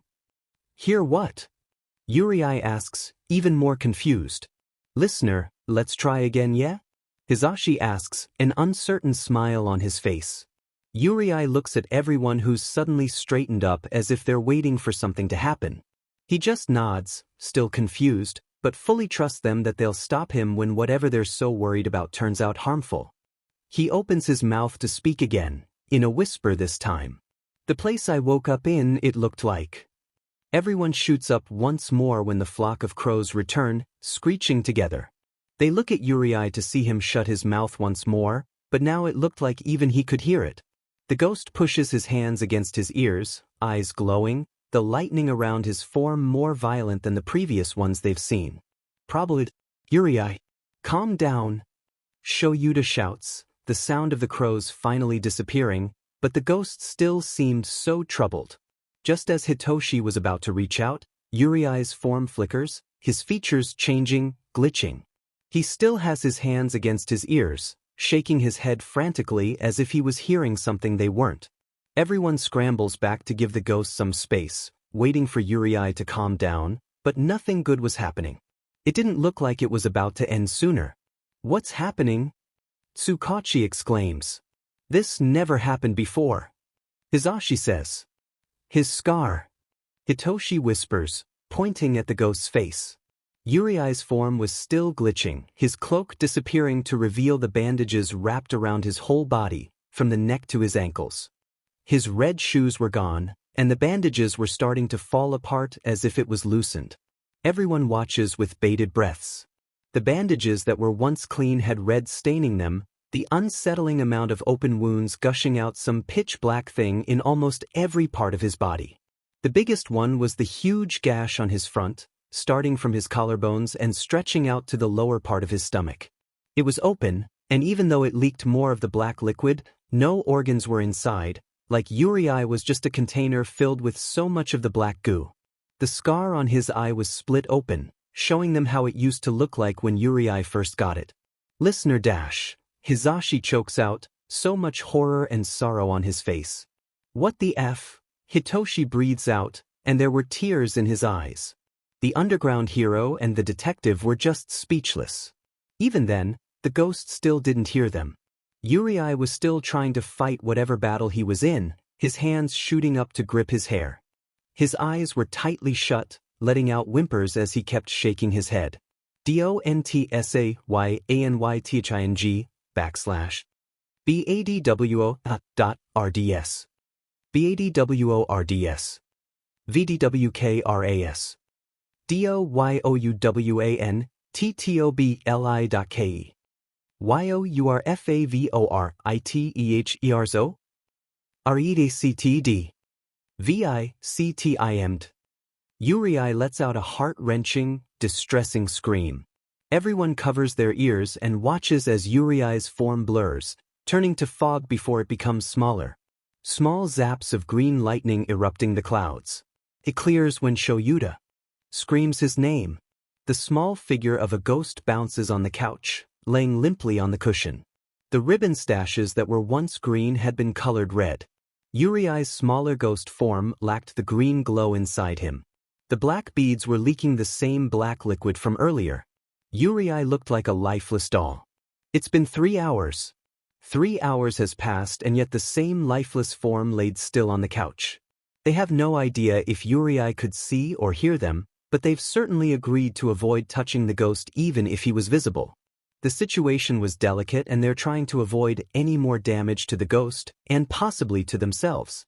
Approaching this afternoon, everybody had a talk about where to go from now. The only lead they had just quite literally lead them to a dead end, before being reluctantly reminded that that was the only idea Yurei had left. Tsukachi decided to leave the apartment, but not before coming to an agreement within the family. Tsukachi had told them that for now, they really don't have anything else. The 3 males eventually told the detective that while Yurei was still here, he could stay with them. If they come to a point where Yurei would never find out about who he used to be, then they'll cross the bridge when they get there. The detective told them that he would try harder. He has to. He would look into more possible ways and he would update them if he finds anything. It's really not much, but they could only hope that something would come out of it. Once the detective had left, a heavy silence falls onto the whole apartment. It's so uncomfortable, and Hizashi had to nudge Hitoshi out of his trance when he just blankly stared at Yurei. Even Luna and Brick stay as far as they could from the ghost's limp form, probably knowing that it wasn't a good idea. Shyuda settled on helping Hizashi with grading his students' papers on the dining table, desperately trying to distract himself from looking over at the little thing on the couch. Hitoshi eventually grabbed a book before sitting just by the table in front of the couch Yurei was on, making sure to stay at least a few steps away, just in case anything happens. The faint sound of crows still haunts their minds along with the sight of Yurei's previous form, filled with black goo and tainted with dried red. They try to block it by flipping pages, mumbling words out loud, anything to fill the silence. None of them worked. The first loud noise to interrupt the whole living room to kitchen intersection is Hitoshi harshly slamming the storybook shut in his hands. The married couple turns to their son in alarm, only to see the teen leaning against the coffee table to face the frighteningly still form on the couch. Hitoshi wants to wipe the goo off the scar on Yurei's cloak, but he resists. Then Hitoshi leans forward, laying his arms on the cushion beside Yurei, staring at the ghost. Shyuda decides to stop staring since it wouldn't really do anything, but then he perks up a little when he hears Hitoshi mumbling to himself. Then the boy pauses for a moment, before he starts mumbling again. The underground hero turns to his husband in confusion, only to see Hizashi looking at him with wide eyes. Is he trying to talk to Rei? Hizashi asks the exact question in Shyuda's mind. They both turn to look at the purple-haired teen in the living room, mostly blocked by the armrest of the couch, but they could still see Hitoshi leaning on it. He is, Shyuda says. It's possible that Yurei could still hear us, probably in some coma-like form? Hizashi nods. That's what I thought too. I hope it helps the boy calm down, whatever's happening to him right now. Shyuda could only nod, slowly turning away from the boy to continue grading papers. Soon enough Hizashi does the same. They don't understand anything from what Hitoshi had been muttering because of the distance, but maybe this was what he was talking about when he would mutter in his room while occasionally hearing whispers in return. Except right now, even if Yurei could hear him, he wouldn't be able to respond. You're weird, Rei-chan, Hitoshi mumbles, looking at the black beads that lacked the sparkle in them. It's not an insult, by the way. I think I'm the weird one for talking to someone who wouldn't respond.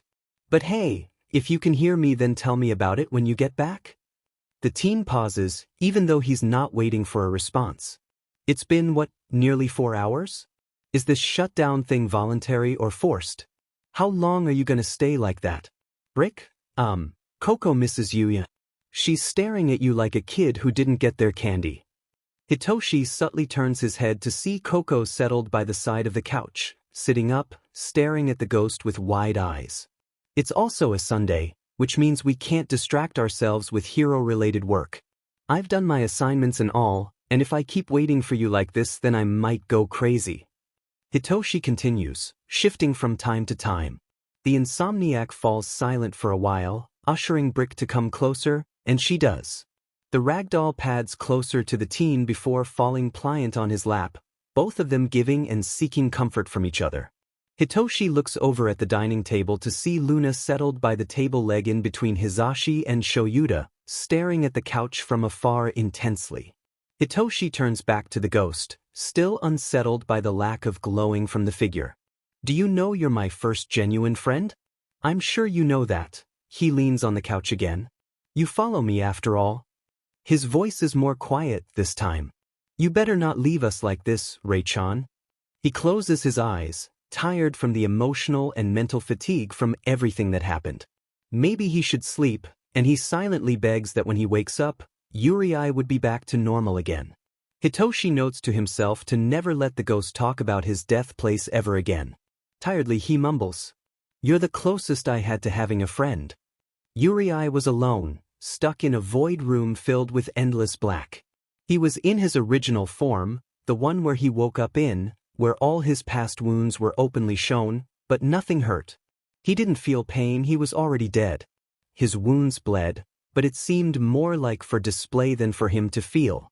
There were even more marks on certain parts of his body, like the wrists and the ankles and his neck, but they weren't as bad as the gigantic slash from his collarbone to his lower stomach. He stares down at his hands, which were stained with a mixture of blood and the black goo oozing out of him. The goo spilling out from the gash on his eye dripped onto nothing, every drop falling endlessly, and he couldn't hear any indication that they've landed. Yurei wasn't sure if time existed, but he guessed that it's been approximately 12 minutes ever since he appeared in this place. He should have been unsettled, but he's dead, and this place seemed familiar even if it just showed absolutely nothing. None of his abilities worked in this place, they were subdued, but he didn't really mind. Yurei felt a little safe in this space, despite how alone and empty it was. It's like a subconscious telling him to rest and take a step back from everything. What if he talks? Yurei doesn't feel exactly alone. Hello. Yurei calls, ignoring the weird feeling of his skin stretching. It didn't hurt anyway. Hi, Yurei. Yurei turns around, even if he knew it was useless. Everything vibrated as if the void itself was talking to him. The voice was distorted, if glitching was a sound. It held static, sounding like the weirdly unrecognizable voice from broken televisions or radios.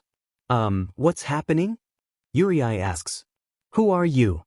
The faint buzzing against his head feels rather comforting than how it was when he just had a breakdown. You'll figure me out one day, Yurei. I know you will. The void speaks once more, reassuring him. The world will be on your side when the time comes, and destiny will lead you and your companions to the answer you all seek. How? How do you know that for sure? Yurei asks. It's not like he doubts whoever they were. In fact, he felt a little better when he heard them, but he is a curious little thing after all. You'll know when you do, Yurei. The void chuckles. It startles the ghost for a bit. It sounds nice though. HM? But why am I here? I said something wrong, didn't I? Yurei asks softly. It's okay, little one, the void says. Yes, it's a little complicated, you see. The void was just trying to stop you from saying them, because it gravely affects us as a whole. We are very sorry for causing you pain like that. Oh. Yurei says. When will I come back? They're worried, aren't they? Give yourself at least 3 more minutes, Yurei, the void answers. It's okay, your form just needs to recover. You'll be back in no time. What will I do until then? Yurei asks. Good question. The void vibrates a little louder, as if excited. Would you like to listen to this little friend of yours? The purple one, he's a precious little thing. So-chan. Yurei nods his head excitedly. I want to hear him. He must be so worried.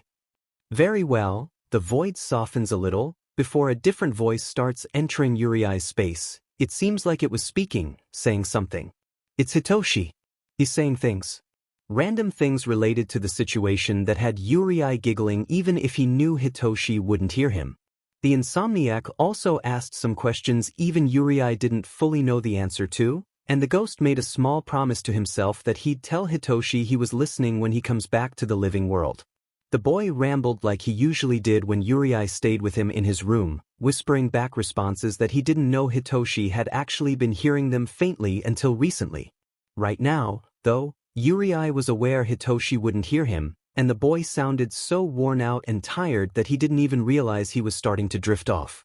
Hitoshi's voice kept getting more quiet as he spoke, and it's his soft words accompanied by his gentle voice that sends the void glowing green for at least one moment when Yurei hears Hitoshi speak. You're the closest I had to having a friend. Yurei feels his form brighten, zaps of lightning erupting from his body. When he looks down, he sees the gash on his upper body just a second closer to stitching itself back together. His body had been returning back to normal while he was listening to his friend. He still can't shift in the void though, but he really didn't care at the moment. Feeling better, little one? The void asks, finally returning back to pitch black after Yurei's sudden outburst. Yes, I think So-chan might have helped. I feel so much better. Yurei exclaims. When can I go back? Will you always be here? I kinda like you, whoever you are. The void vibrates in a chuckle once more, making Yurei feel even more comforted. You can go back as soon as you are ready. But I have to tell you that you must not talk about your death place unless you want a repeat of what happened. Yurei nodded, more to himself since the void probably knew he already agreed. I'll try to get out slowly, just so I don't overwhelm myself. He says. Very well, the void hums. Yurei's figure had started to glow, turning more transparent as every second passes by. Little one. Yurei responds to the call with a hum.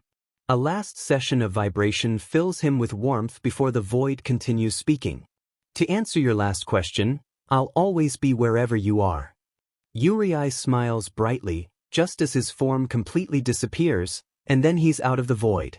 Shyuda and Hizashi were nearly finished with grading their papers when they hear Hitoshi's yelp in sync with Brick's hiss in alarm. Both of the heroes immediately stop what they're doing, and in a moment they're at the living room when they hear the faint little zaps of lightning.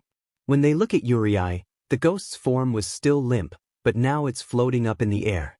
Small flecks of green escapes from the bottom of the cloak, the two ribbon sashes swaying around as if there was wind passing by. Yurei's form was glowing faintly, the lightning bolts shocking a few objects before leaving a mark. That's probably what woke the teen and the cat up from their nap. Toshi, are you okay? Hizashi asks his son, who's currently rubbing his upper arm with a confused frown on his face. Hizashi only pulls the boy closer to him and farther from the ghost on the couch, protective. What? Hitoshi slurs, looking around. When his eyes land on Yurei, the sleep from his eyes quickly melts away before he perks up. What happened? No, he's suddenly floating and doing that. You and Brick were hit by the shocks. Shyuda grumbles. I thought he was in his soul form? Hizashi asks. He's probably not aware that he's doing it. The three men stay silent, watching the ghost's form start to turn less transparent, the lightning bolts slowly turning smaller the longer they wait. The familiar green glow starts to appear from inside his cloak once more, the black and red stains on his clothes and ribbons finally disappearing. Yurei's eyes remain closed, as if he was still trying to compose himself. But now everything seems normal about him again, the same lively sight he was before 5 hours ago. Rei-chan? Hitoshi calls shakily.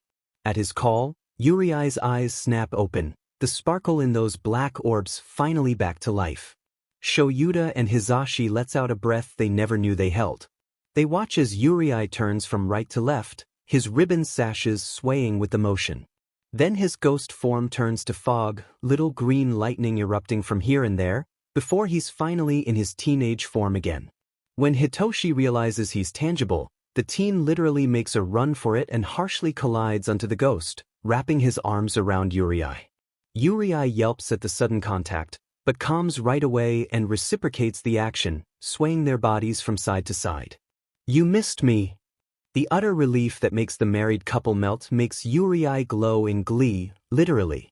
Though he does feel a little bad that he's the reason they felt so restless. Rei-chan?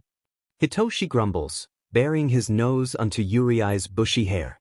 Is that another compliment? Yurei giggles. It's an insult this time, it really is. Whatever you say, So-chan. God, the nickname must have done it. 'Cause Hitoshi absolutely slumps against the ghost when he hears him say it.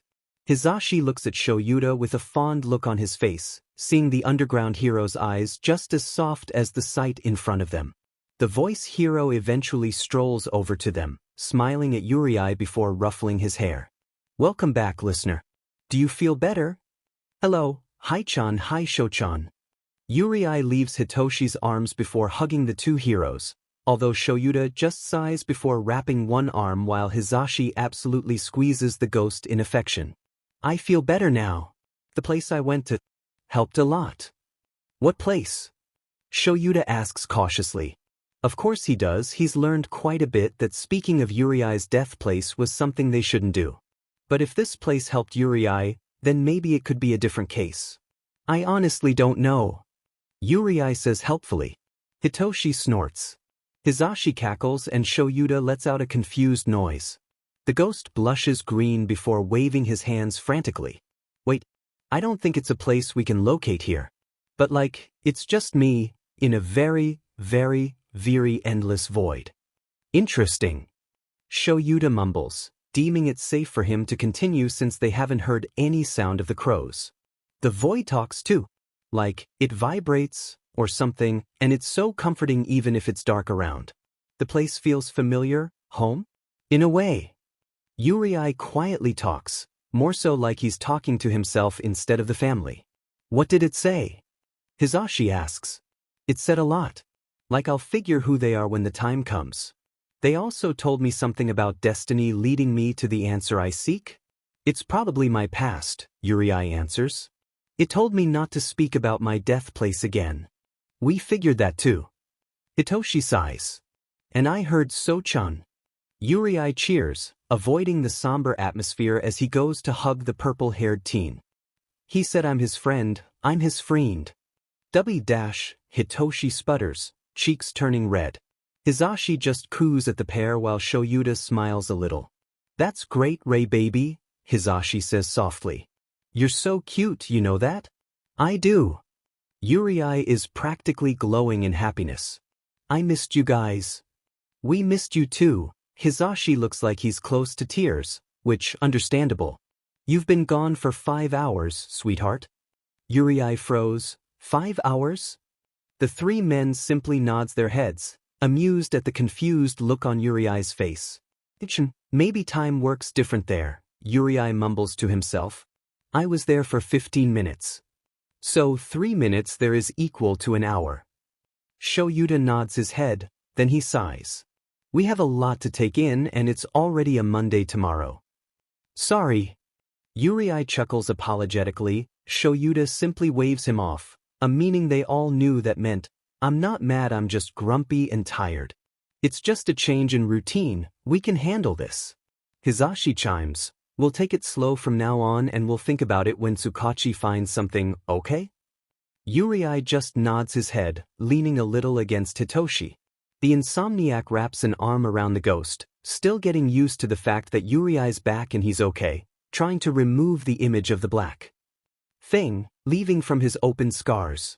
Subtly, he checks an opening from Yurei's cloak, relaxing a bit when he sees his upper body wrapped in bandages, no signs of the previous injuries from earlier. Basically, we meet a ghost that claims he's some protector of our growing family, and now we're looking for his past because it just seems right, but shit happens in the middle of it? Hitoshi deadpans to himself, but realizes that everyone heard him when Yurei sputters in embarrassment, along with Hizashi scolding him half-heartedly for his language and Shyuda snorting quietly. Yeah, basically. Yurei chuckles. I honestly just wanna watch a movie, Hitoshi sighs. Are you both done grading papers? Almost, you two go on ahead, Shyuda says, already walking back towards the kitchen, but not before ruffling Yurei's hair a little bit. Glad you're back, problem child. Yurei glows once more at the greeting, smiling even brighter than he was. When Hitoshi looks at his face, he smiles a little bit, ignoring the cold that washes over him when his eyes land on Yurei's scar. Hizashi smiles at them cheekily with a wink before following his husband to the dining table. Hitoshi pokes the ghost's cheek before sitting back on the couch.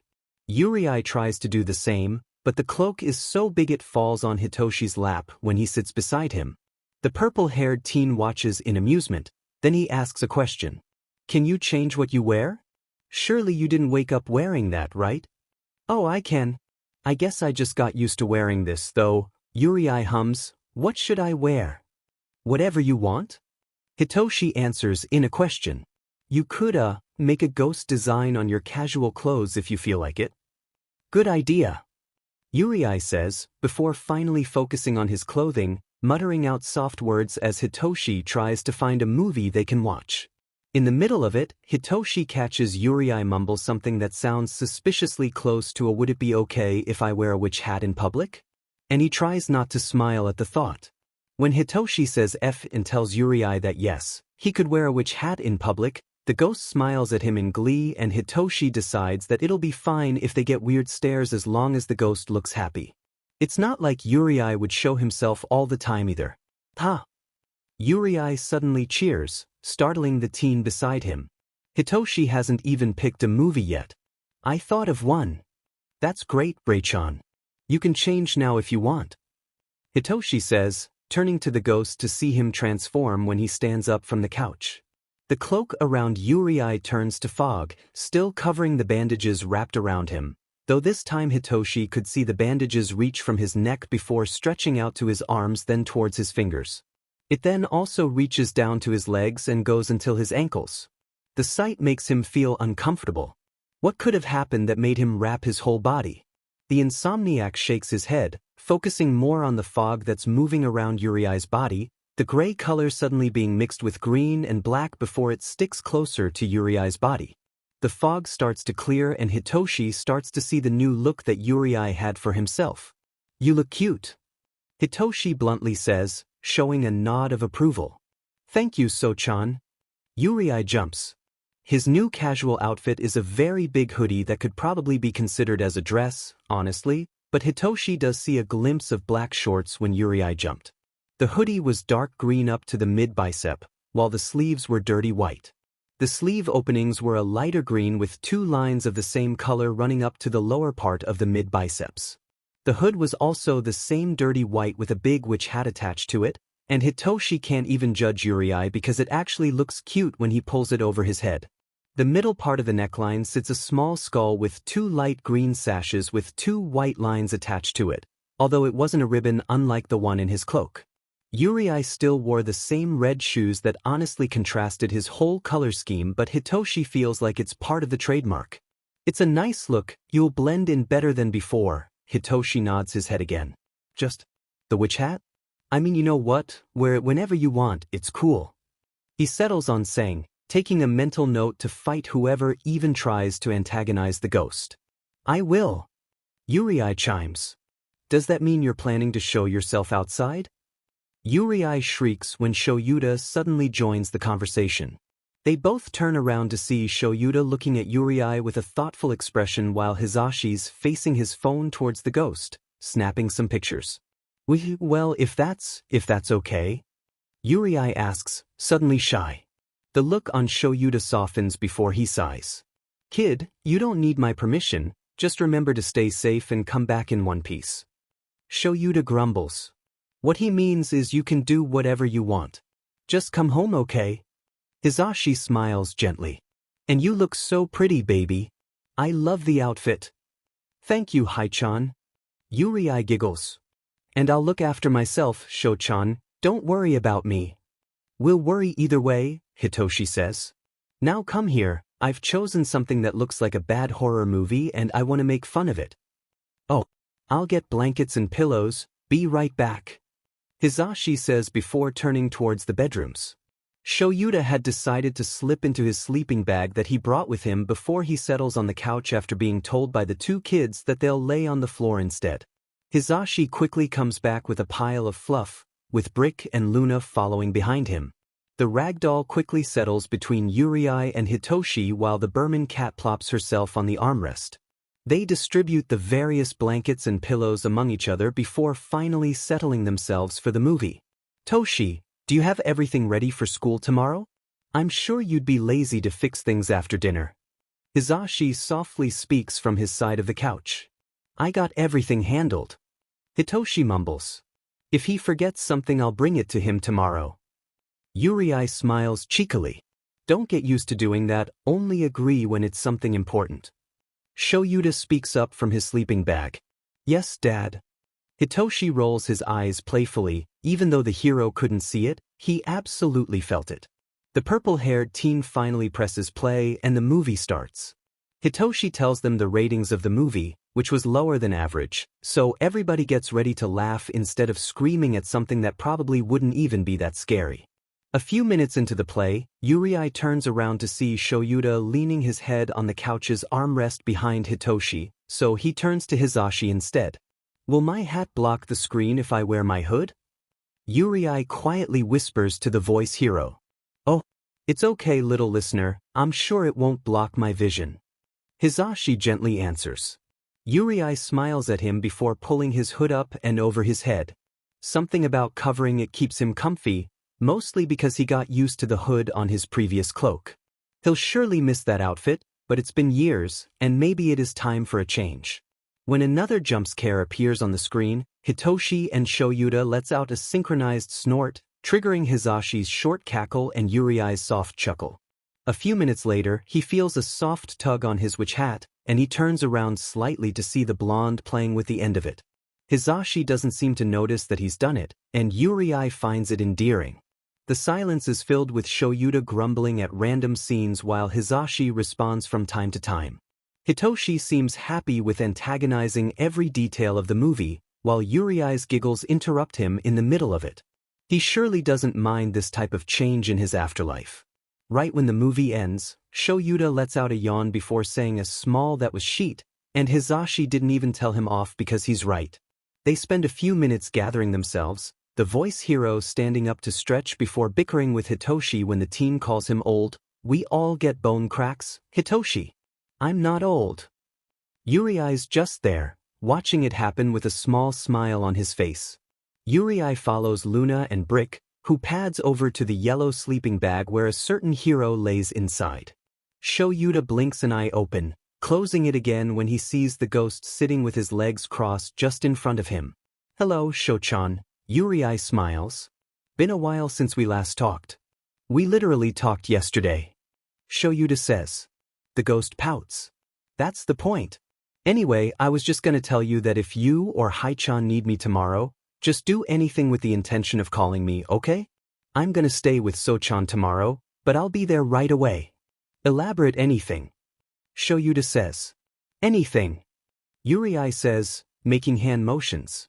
"Knock on wood, rub your hand on your clothes, flip a book page, write my name, write your name, write a failing grade on your student's essay, anything. Except for calling my name, we don't want unwanted people to hear and take advantage of it, okay?" I'll keep that in mind."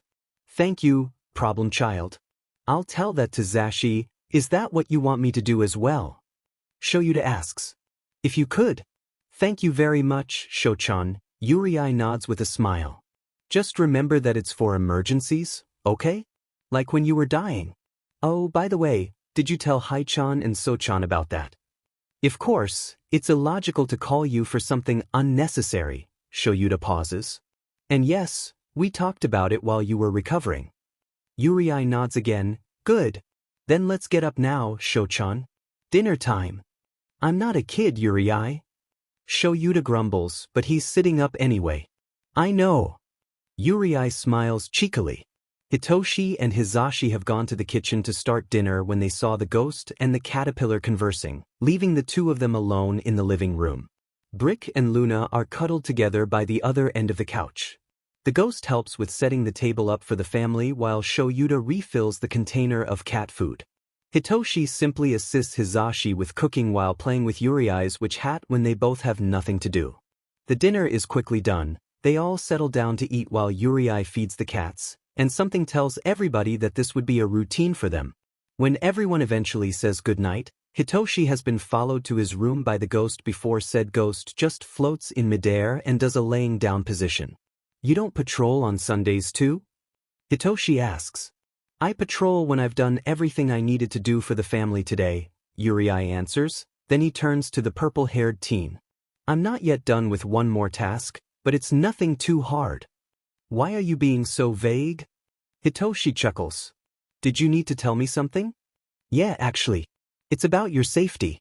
I've told Sho-chan earlier and he's most probably telling Hai-chan about it now." Yurei says. Hitoshi hums. "Okay, tell me." "So." Yurei turns around in the air. "It's about calling me, and it's for emergencies only. I've had a hard time before since I never knew when one really needed help, but I couldn't really just show myself and talk to you all." "That's fair." Hitoshi nods.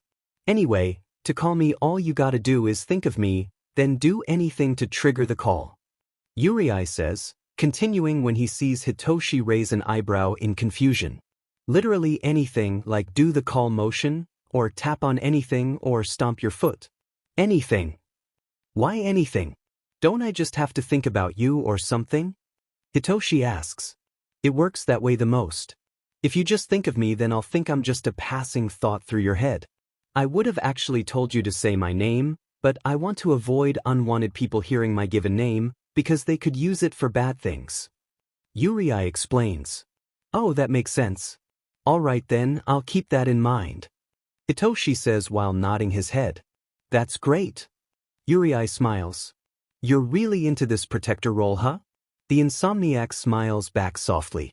I still can't believe that you're real. Well, you gotta get used to me. Yurei pokes the other's cheek. I gotta go, Sochin, the town needs watching. Do you like it? Hitoshi asks suddenly. Like what? Yurei asks back. Like doing what? You're doing. Patrolling, keeping people safe, fighting bad guys. The teen waves a hand around. Yurei nods his head quickly, glowing a little. Of course. I like helping people. That's great, Rei-chan, Hitoshi smiles. The ghost can't seem to get why it looks so sad. Why is he sad all of a sudden? Now go, the fam's safe here. Sochin, are you okay? Yurei asks as he floats to the boy, worry laced in his voice. Hitoshi just shakes his head, booping the ghost's nose. Just thinking I'll sleep soon. Meet you back at 5. If you say so. Yurei says before booping Hitoshi's nose back. The purple-haired teen recoils playfully. Good night, Sochan.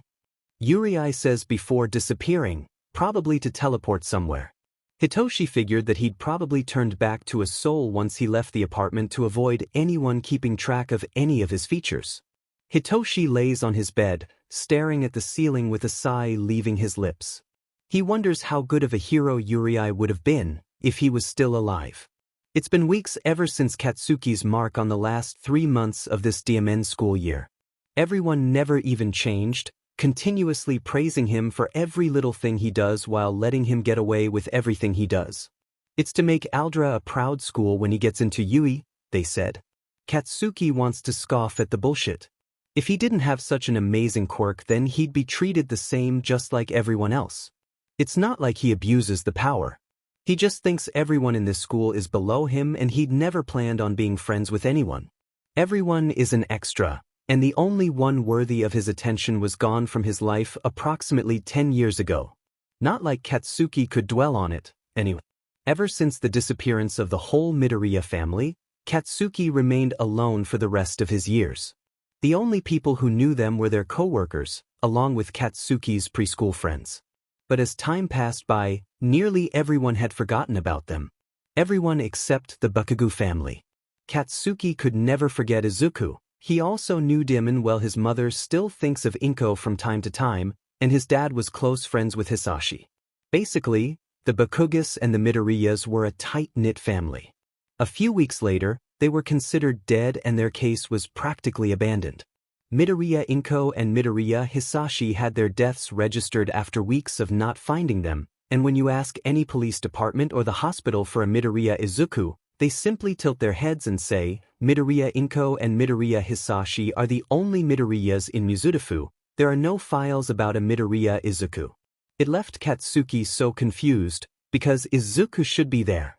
When he asked his mom and dad about it, even they didn't have an answer to it. It was the first time he saw his mother cry so openly in front of him. He was 4 years old then, and seeing his usually brash mom so vulnerable and filled with a different type of anger made him feel just as bad too. That day, the Bakugos family cried together in the living room. That was also the day Katsuki swore that he'd be the best DMN hero in the world. He would double his efforts, and he even thought to mellow down his attitude. Izuku would be so disappointed if he ends up cursing another person with ill meaning. That doesn't mean he stopped cursing other people though, just, he doesn't have to mean it, and if they can't accept that then they won't earn Katsuki's respect? Friendship? What? Anyway, the reason why he's suddenly thinking about the DMN nerd again was because apparently someone called his mother and they were planning to talk to the whole family about a case they were working on. It didn't really imply anything about the Midoriyas, but what else could they possibly help with? Ever since that day, they've been less interactive with their other friends, not like they had anyone else they were that close with. Get ready, Kat. They'll arrive any minute now. Mitsuki's voice reaches him from downstairs, urging the blonde to get up from his bed. Whatever, hag. Katsuki screams back, just in case the woman thinks he didn't hear her.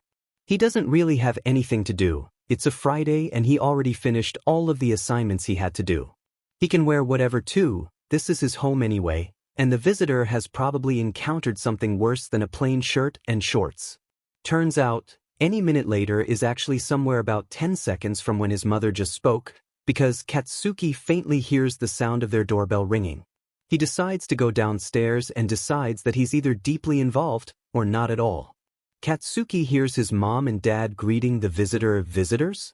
Judging from the two unfamiliar voices that greet back, one sounding professional and the other just sounding very tired, Katsuki sympathizes with the second man. "Brat, come here dash. I'm effing here." Katsuki grumbles, glaring at the two visitors with no heat. One of them looked like the detective, and the other looked like some hobo clad in dark clothes, his head engulfed in some weird toilet paper or bandage-looking thing. Once they've settled on the couch, the detective introduces himself. "I am Detective Tsukachi Naomasa. This is Aizawa Shyuda. He is also investigating in this case. Do you have any ideas to why we decided to question you today?" "Not in particular, Tsukachi-sen. Should we be worried about something?" Masaru asks politely. "You don't, actually. I will go straight to the point here." Tsukachi pauses. "We want to ask you questions about the old case of the Midoriya family." A short silence passes by the whole living room, the detective and the hobo looking at their faces for their reactions. Mitsuki's body stiffens at the mention of her best friend's last name, Masaru straightens up, and Katsuki's eyes narrow at the visitors, analyzing and curious. "What about them? It's been 10 years. Mitsuki asks, her voice uncharacteristically quiet. "We just want to know about your relations with the family." Aizawa smoothly joins the conversation. "I'm afraid we can't tell you the reason why we've decided to go back to this case again. Not yet, since we're still unsure about the situation, and you, the Bakugos, are the only lead we have so far. And if we do confirm the situation, we will briefly inform you about it." Tsukachi continues Aizawa's words. The Bakugos simply stay silent, and surprisingly it is Masaru who speaks. "You simply want information about them? We don't have anything else aside from our relationship and how they look like." Tsukachi simply nods his head. "That would be great. We appreciate your cooperation. If you could, maybe you have some references or pictures to show us." "What do you need them for? I'm sure you know that they've been declared." "Gone." Mitsuki shakes her head. "Did anyone report? Are they alive? Were they found?" Katsuki simply watches the interaction in front of him. "No one reported anything, Bakugos-san," Aizawa says. "As I've said, we cannot confirm anything in this situation, nor reveal our assumptions either. The only thing we can tell you for sure is that something had been brought up that could possibly lead us to the Midoriyas, but nothing is guaranteed. We advise you not to raise your hopes up." Okay, Mitsuki nods. "All right, where do we start?" "A simple description of the Midoriyas, if that could help." Tsukachi smiles gently. "Katsuki, maybe you could get some of our pictures with them." "Know where they are, right?" Masaru asks quietly, turning to his son. The blonde simply huffs before standing, turning around to leave the couch and head to his parents' shared bedroom. He squats down the side of the queen-sized bed, reaching out below to pull out some dusty box that's been left unattended ever since. "Well, 10 years ago perhaps." Katsuki stares at it for a long time before pulling the cover off, trying to keep as little dust as he can from dirtying his hands. Inside are all the various photographs they'd had from those many years ago. Katsuki can already see the familiar shade of green in one of them, a little dulled from the quality of the photos. He shuffles through them and tries to get the best pictures he could, the ones where each Midoriya could be recognized.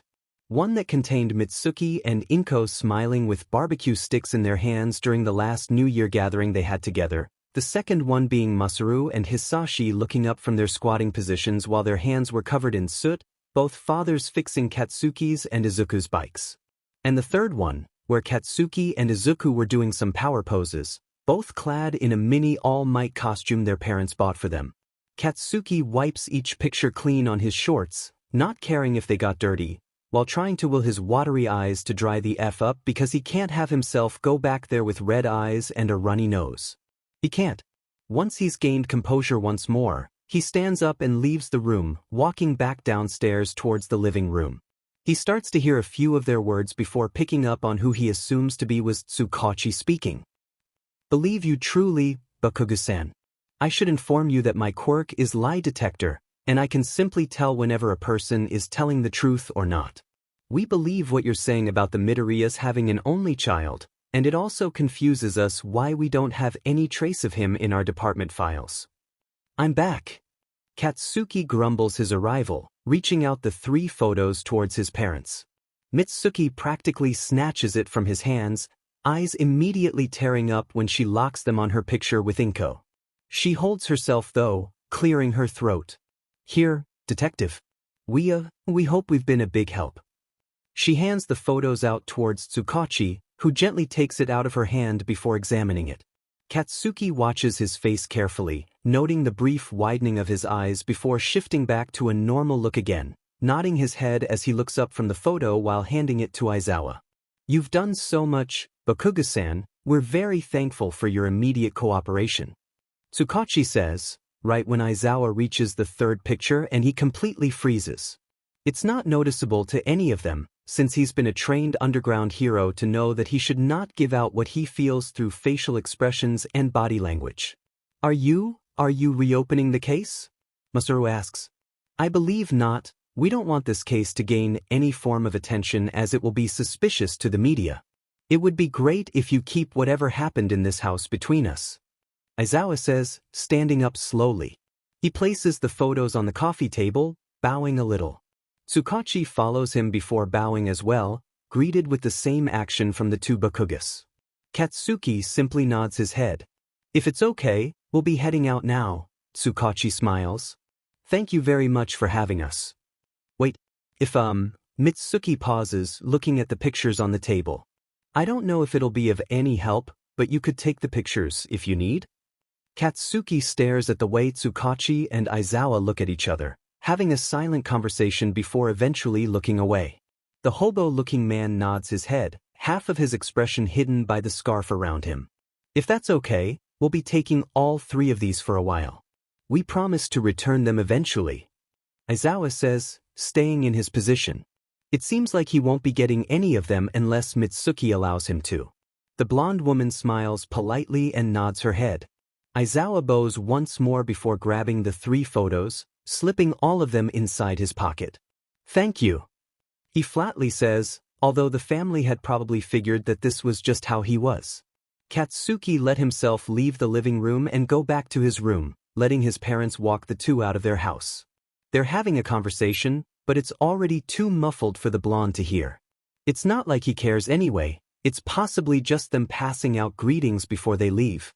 Instead, his mind unconsciously drifts back to his green-haired childhood friend, wondering what he would have been doing if he were still alive.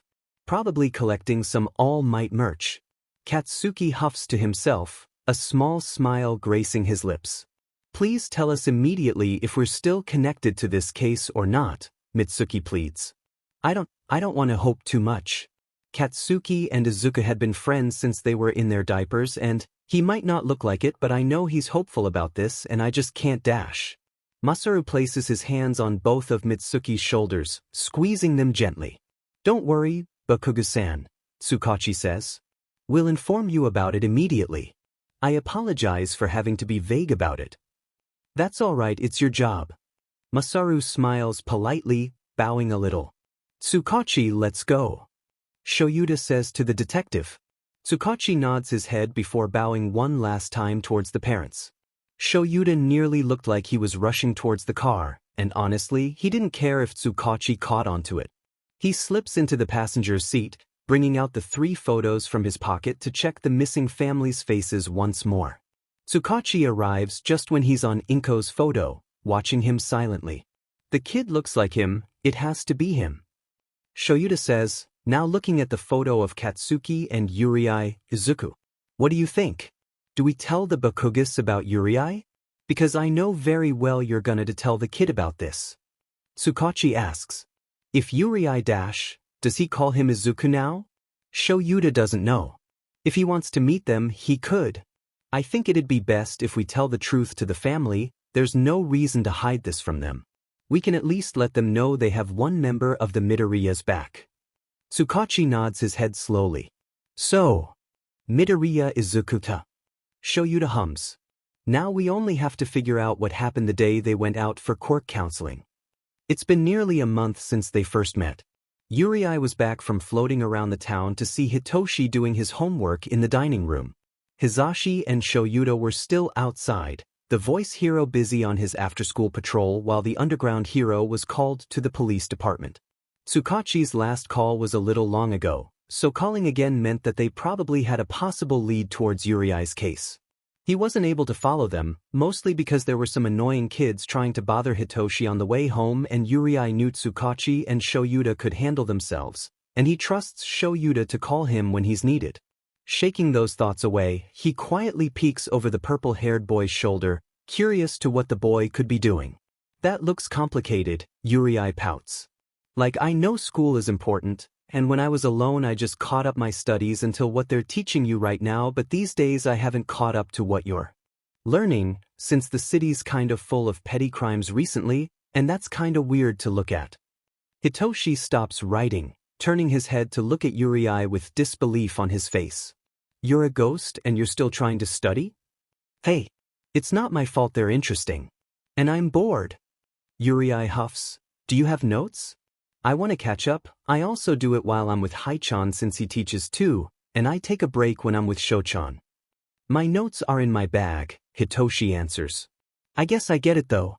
Nothing really changes now that we know about you, just that our routines add one more person to the mix. So now that we know each other, I can just ask for notes instead of sneaking through them. Yurei smiles cheekily. Hitoshi rolls his eyes fondly before getting back to his work. Time to time, he looks up to see Yurei absolutely immersed with his notes, and he figures that maybe the ghost was a curious little being even during his past life. It's impossible not to see it. The door opens to Hizashi greeting the house with his loud voice, quirk not activated. Yurei whps around to greet him back with the same enthusiasm, Hitoshi drawling out his own. Hizashi flips the tip of Yurei's witch hat, walking over to Hitoshi before placing a kiss on the boy's forehead, ignoring the teen's half-hearted protests. They continue to work in silence while they hear Hizashi singing in the bathroom, silently enjoying the voice hero's self-proclaimed concert. Hitoshi hears Yurei humming along sometimes, and he silently hoped that his dad was here to listen to both of them together. The voice hero steps out of their shared bedroom not too long after before walking out to the kitchen. Sho should probably be home any minute now, he said we have something to talk about. Hizashi says while getting the ingredients ready for dinner. They got something? Yurei exclaims. He did, ghost listener.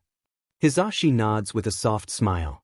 I'm not sure if it's something good or bad, but it's surely helpful if Sho has something to tell us. Right when Hizashi stops talking, they hear the window slide open from the apartment's balcony. Speaking of the devil. Hizashi jokes. I'm home, comes the grumbled greeting. Shyuda emerges from the hallway. He then halts in his step when he makes eye contact with Yurei. Izuku? You know what? He'll stick to who he first knew him as before he sighs. Do you want to talk now or after dinner? We can have dinner first? Yurei shyly asks, glowing a little when Shyuda nods his head. Hitoshi gathers his things, shortly asking Yurei if he still needed his notes. The ghost shakes his head and simply hands the notebook over, now focused on the underground hero. Is it good or bad? It's nothing to worry about, Shyuda answers vaguely. Be more prepared that it could trigger some of your memories. The ghost immediately perks up at that, curiosity growing and mildly ignoring Hizashi's call for dinner in the process, although he does distract himself from glowing too brightly by feeding the cats. It's a good distraction. Shyuda tries not to get his own hopes up, mindlessly fiddling with the 3 photographs in his pocket.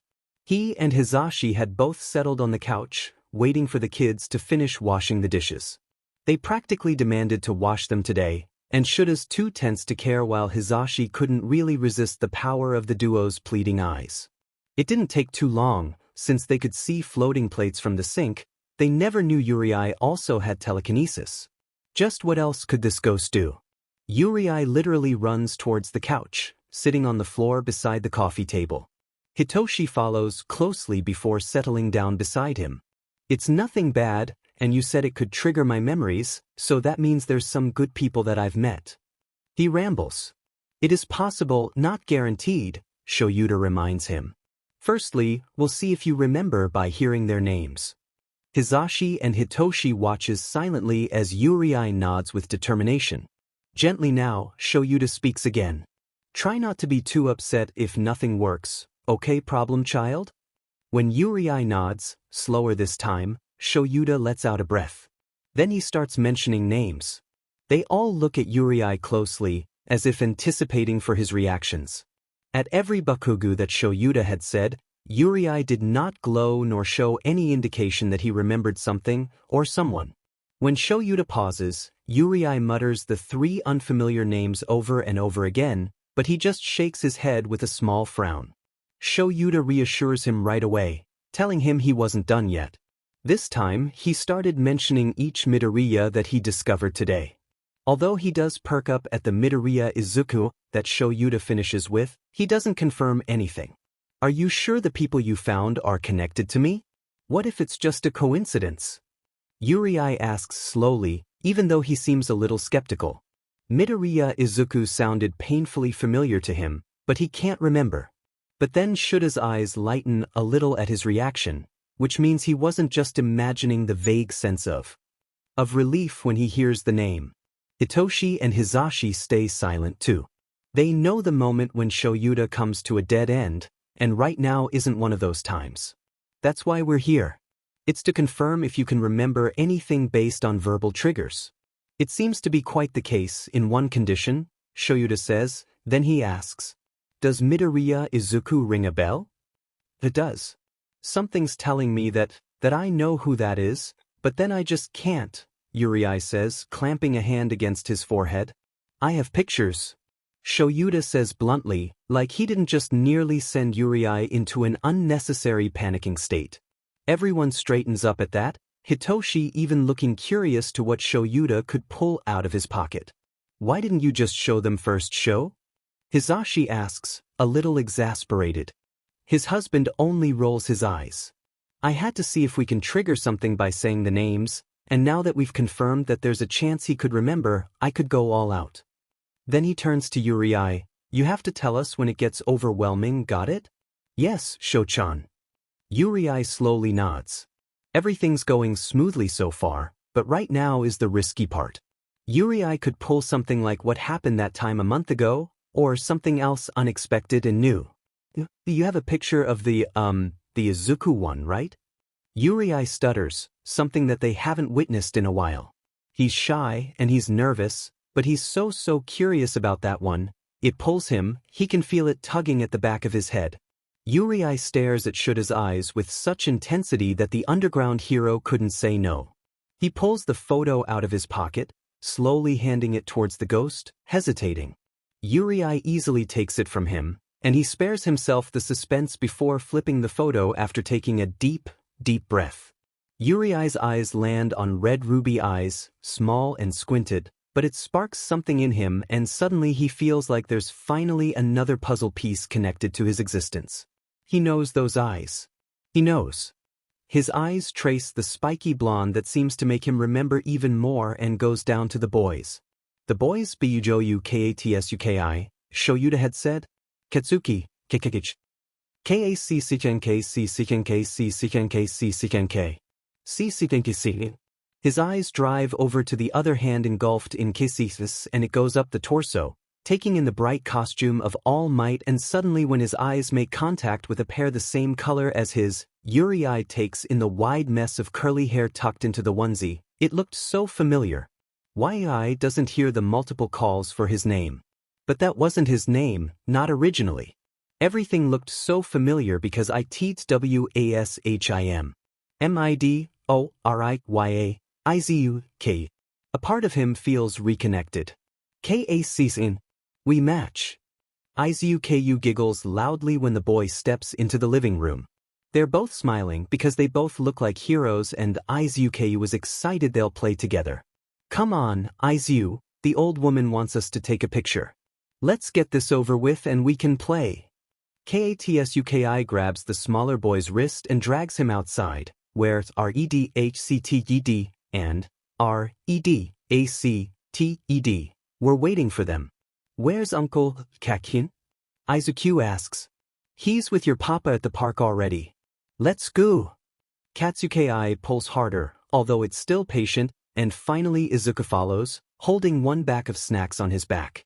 Katsuki had his own, but it's with Redhcted.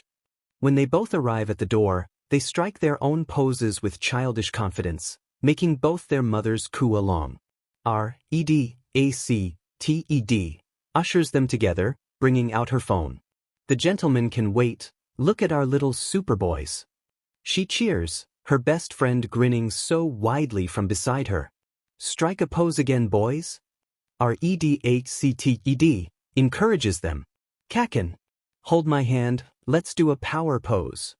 Izuku says, offering his hand to the blonde.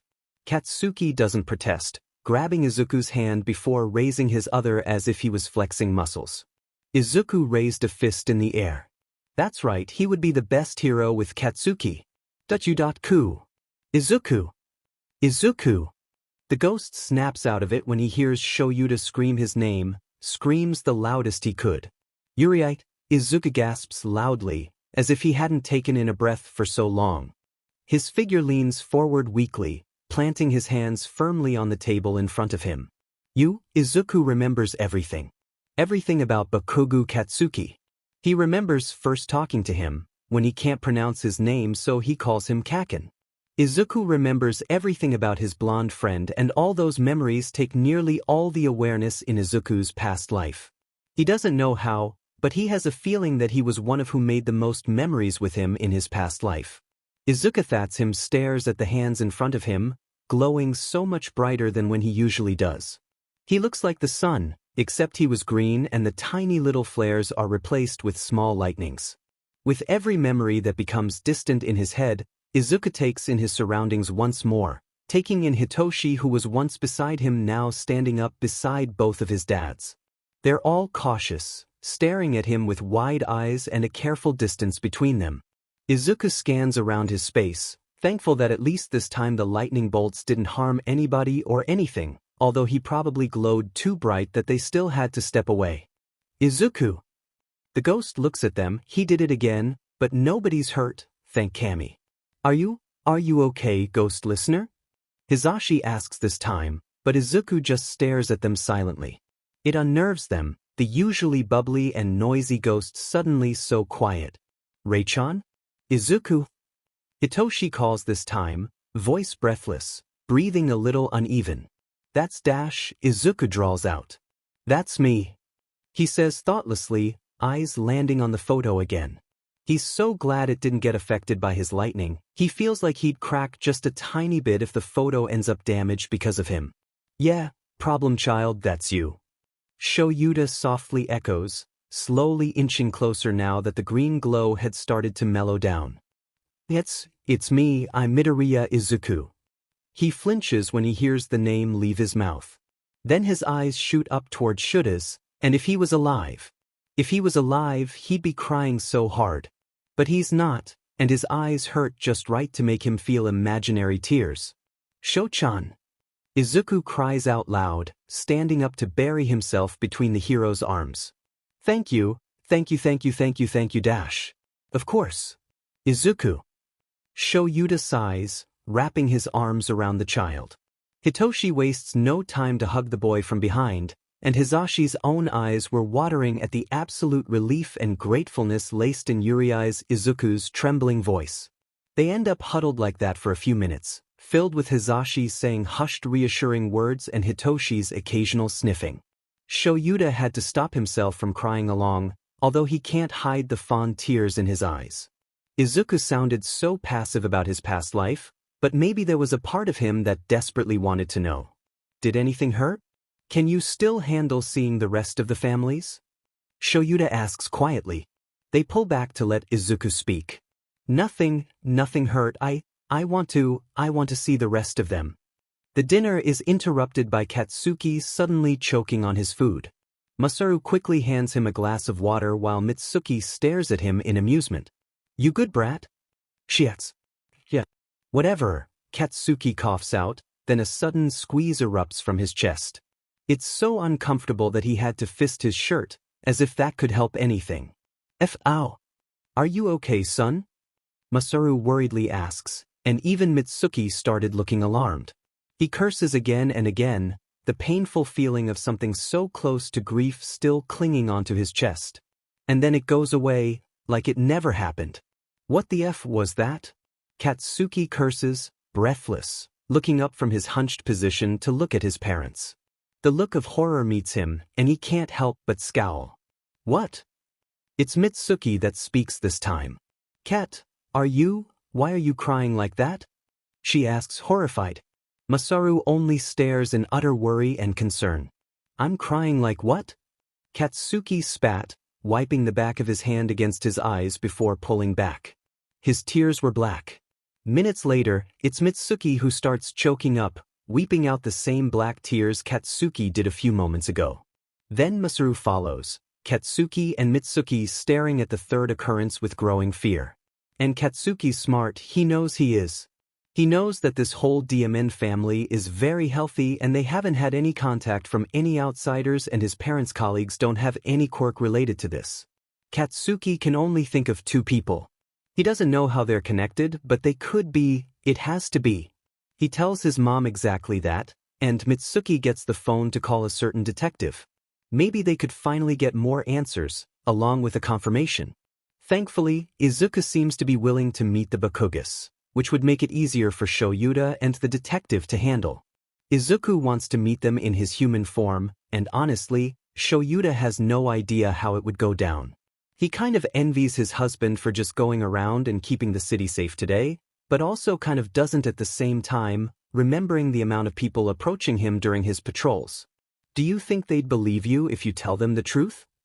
Hitoshi asks from the couch, watching Izuku's tiny ghost form spin around Shyuda's figure playfully as he gets his boots on before leaving. They'd have to. It's okay, they're good at taking, shizzles anyway.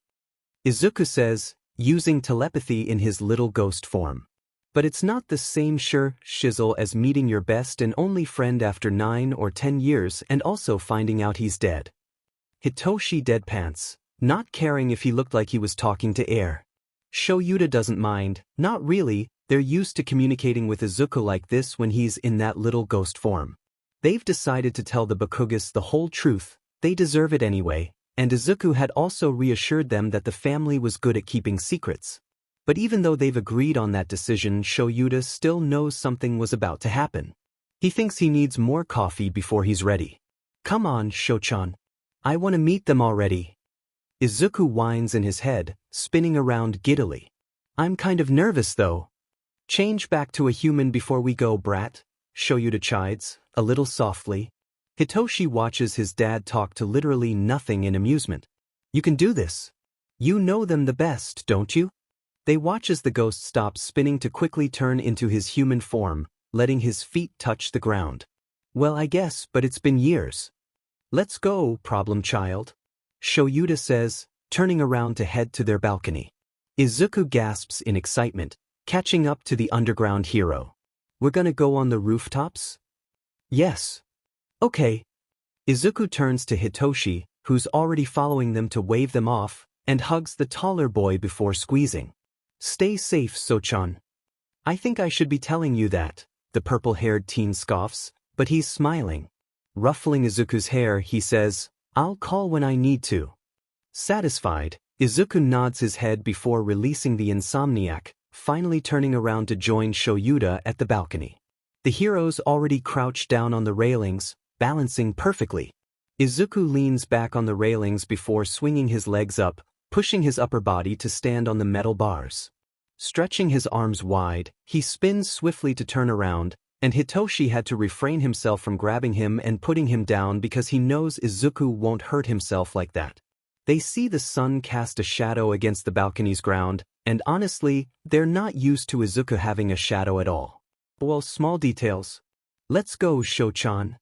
Izuku cheers, taking a leap to grab onto the balcony just above theirs. Izuku can't float in his human form. Hitoshi simply watches the two leap away from their apartment, eventually landing on the rooftop beside their building. The pair takes another leap and finally escapes his sight. Hitoshi shakes his head before returning back inside. The pair had stopped hopping on rooftops and eventually landed on the sidewalks leading to the department. Shyuda notes a few people staring as they walk along. Some are either curious, confused, interested, or plainly incredulous, as if they couldn't believe that there's a kid with a large witch hat attached on his hood. Well, it's not like Izuku looks bothered, so Shyuda leaves them be. It's also better now that they wouldn't suspect anything from the teen's gray skin, since quirks could be as strange as they could get, and they could just play it off from that. So that's another worry off of Shyuda's shoulders. Once they arrive, some officers and detectives look at the unknown presence beside the underground hero. Izuku shuffles a little closer to Shyuda, protecting himself from the uncomfortable attention. When they reach the door to Tsukachi's office, that's when Shyuda feels a grip on his sleeve. Wait, I'm actually even more nervous now. What do we do if they freak out? What if Uncle faints? What if Auntie faints? What will Kaken do? Oh God, how would he feel about having a ghost, a dead friend? How do we tell them that Mom and Dad dash?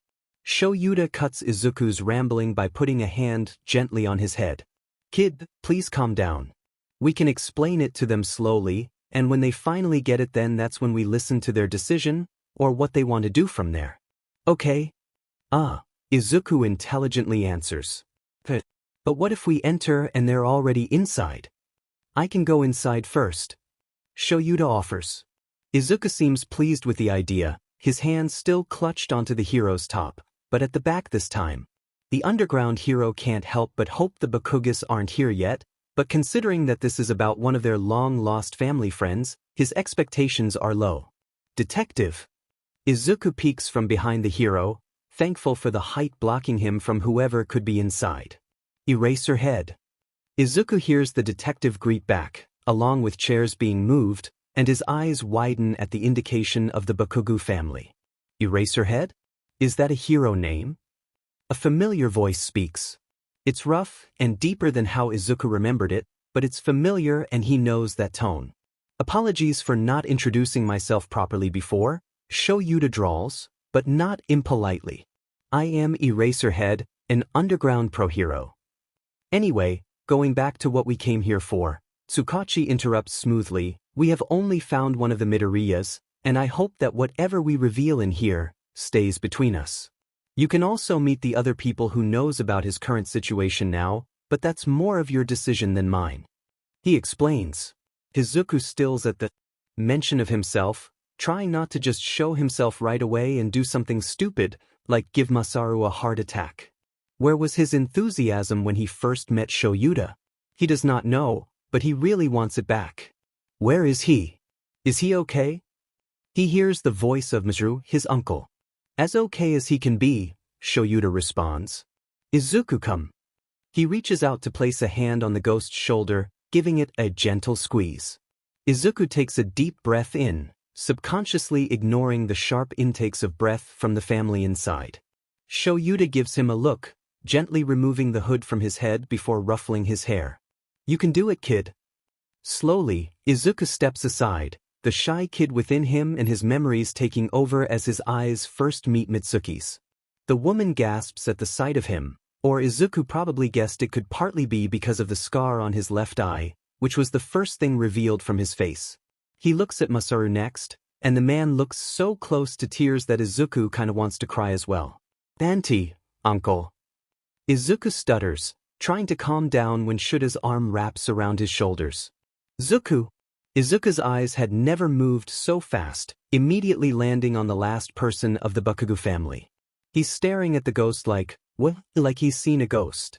Izuku tries to smile, but it's shaky and quickly blocked when Mitsuki pushes through Shyuda and engulfs him in her arms.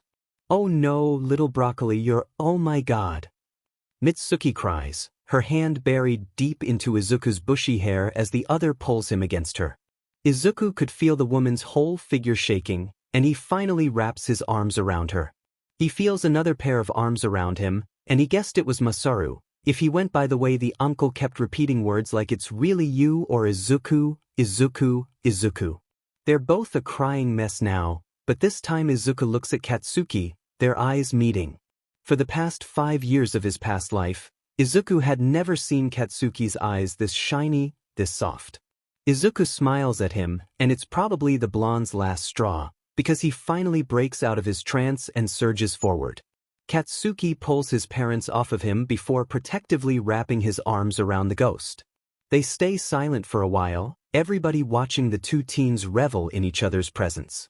Izuku had never felt even more complete during his afterlife.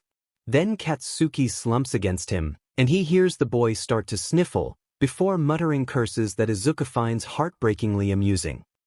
You, Zuku, Katsuki pushes back, finally taking a look at the boy's face. How the hell are you not crying? I can't exactly do that. Izuku answers quietly. I hate to break the moment, but there are things we have to explain. Shyuda tries to start. The Bakugo family finally starts to compose themselves once more, all three of them taking a seat while Shyuda and Izuku stand beside each other. Katsuki sends them a calculating look, noticing the weird closeness of the pair. I think it'll be easier if we get straight to the point, Tsukachi sighs. If you would, I suggest bracing yourselves. This is classified information, which means the start of this conversation should not be discussed with outsiders. The parents nod their head quickly, starting to turn serious. Katsuki merely straightens a little, all three waiting for the detective to start speaking. Izuku is. Tsukachi pauses, suddenly having a hard time to find the right word. He turns to the ghost in statement, who looks extremely nervous. He's not exactly alive, not anymore. A tense silence fills the atmosphere, and Izuku could see just when it all sinks into their heads. Katsuki shoots up from his seat, a conflicted look on his face. Huh? What do you mean he's not alive? You're seeing him right there right now, aren't you? Izuku tries to approach the blonde, flinching when he WPS his head towards him. Why are you not denying him, nerd? Because it's true, Shyuda says, right on the dot. If you would let him explain? He's right. This is my quirk, I guess, Izuku tries to say. It makes me, stay here after I die. You died? Mitsuki asks, her voice filled with horror. When? Shyuda places a hand on Izuku's shoulder, trying to give the ghost as much comfort as he could. It's almost been 10 years. I don't remember how I died. That's what they're, trying to figure out right now. 10 years. Masaru repeats, gaping. Mitsuki was just staring at him, finally taking in the features of the boy in front of him. The scar, the gray skin, the dullness in his eyes, the weird coldness of his body temperature that she primarily ignored during their reunion. Katsuki was just staring at him. So you're dead? A ghost? Izuku avoids eye contact, scared of how they could react. Shyuda gives his shoulder another squeeze before stepping up, speaking. Please know that Izuku had only started to remember you yesterday. His memories had been wiped out ever since he became a ghost, and the only way we triggered his memories were the photos we borrowed, Shyuda says, all while pulling out the said photographs from his pocket before reaching out to Mitsuki, who quietly takes it from him. Both sides are in an extreme emotional state right now, please be aware. Izuku stares at the ground, fiddling with his fingers. The silence is even more intense now, but then Mitsuki asks another question. Something Izuku doesn't know if he could answer. If you're a ghost, what about Koko? Izuku almost looked at her in confusion, before remembering that Mitsuki actually calls Inko that nickname, and suddenly he's even more subdued than before. The silence was almost an answer enough for the Bakugo family. Izuku. What happened? Mitsuki asks this time, Masaru and Katsuki evenly silent. You don't have to answer, Izuku. Shyuda reminds him, and while the ghost does appreciate it, he knows he can't keep this from them forever. When I remembered everybody, Izuku starts slowly. I remembered what happened to Mom and Dad on the day of the court counseling. I don't know who did it or how or why, because it's so vague, but they dash. H-E-H-8.BLE, Q-U-I-R-K. Stay away from him. H-E-L-B-E-U-S.L. It's okay, baby. Mommy's alright. Run, Izuku, run. H-O-W-A-N-N-O-Y-I-N-G. Problem child. Shyuda breathes out gently. Izuku shakes his head. They're gone. Izuku's words were merely a whisper. He remains oblivious to how his figure had flickered. I used to, not really care about my past. But now I want to find them, and then I'll make sure they pay. They won't know what's coming. Otusan. Okayasan. Yurei. Izuku flinches at the different name. He lifts his head up to see Shyuda in front of him, his hands on Izuku's shoulders. Yurei, calm down. You're flickering. Ah, sorry, Izuku says, lightly patting his cheeks to snap out of it. I mean it though. I know. Shyuda looks at him softly, as soft as he could for someone who has half of their face covered in capture weapon. Is he okay, Eraserhead-san?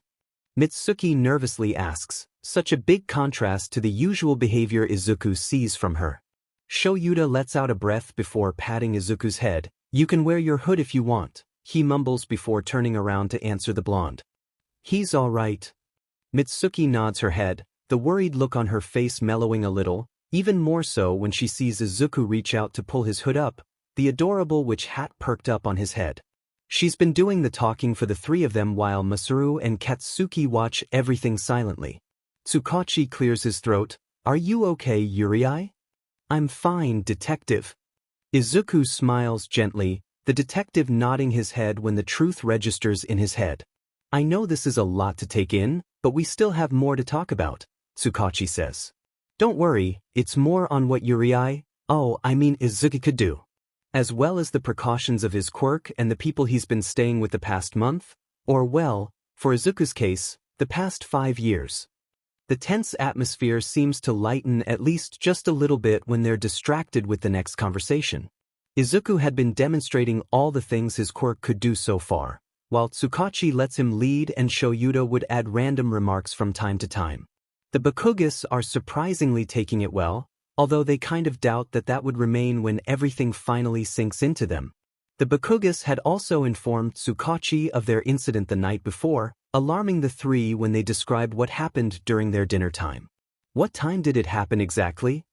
Shyuda asks, his face blank in concentration. Around 8 in the evening, perhaps, Masaru says. Why? Izuku gasps. That was around the time I took a look at the photos. Maybe that's connected? Tsukachi nods his head before speaking. That's possible. Izuku's quirk could cause the remembered person to shed black tears, but why? Maybe they're the tears I couldn't shed, Izuku whispers. I can't cry after all, or maybe it's just a random side effect of my quirk. My quirk is weird. Izuku told them all about how he first met Kokomitsuki, teared up at the coincidence before following Shyuda, then meeting another pro-hero along with their son Hitoshi. Katsuki raises an eyebrow at that part, but shrugs it off eventually. Can they meet them? Izuku turns to Shyuda, and the underground hero huffs. That's up to them, he says. Izuku turns to the family, eyes wide in expectation. Mitsuki lets out a wet chuckle before nodding her head. Of course, baby broccoli, Cat could use a new friend. I don't need a new friend, Katsuki retorts half-heartedly, looking away from Izuku's wide eyes. Whatever, I guess. We'd love new company, Izuku. Masaru smiles gently, a big contrast from the two blondes beside him. That's great. Can they meet now? Izuku cheers before looking at Shyuda again. The hero looks exasperated but fond this time, shrugging. I can ask them, they'd love to. Shyuda answers, pulling his phone out of his pocket. The pair looks oblivious to the audience around them. Tsukachi had let out a tired sigh before facing the Bakugo family with a smile. The parents smile back, but Katsuki has his eyes facing the ground. Everyone not so subtly watches the interaction beside the table with soft looks in their eyes, Mitsuki tearing up for the nth time when it sinks in that Izuku could possibly not live a normal life anymore. The kid acted just how he does when he was alive. He's so cheerful, always smiling whenever he could. Izuku's happiness is so contagious that it makes them feel lighter even if the current situation gave a heavy feeling on their shoulders. At least we can still see him, Katsuki eventually grumbles, catching the attention of his parents. The boy looks at them, red eyes fierce and protective. It's better than nothing. He continues, voice low. Are you okay, Kat? Masaru asks, hesitating. The blonde was acting a little unusual, even under the situation they were in. Mom? Dad? Katsuki turns to them, determination shining in his eyes. They startle at the names. Katsuki never called them like that.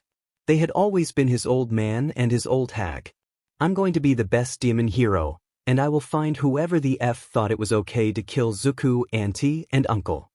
Masaru chokes on his breath, eyes wide in shock. Mitsuki could only stare at his son with pride.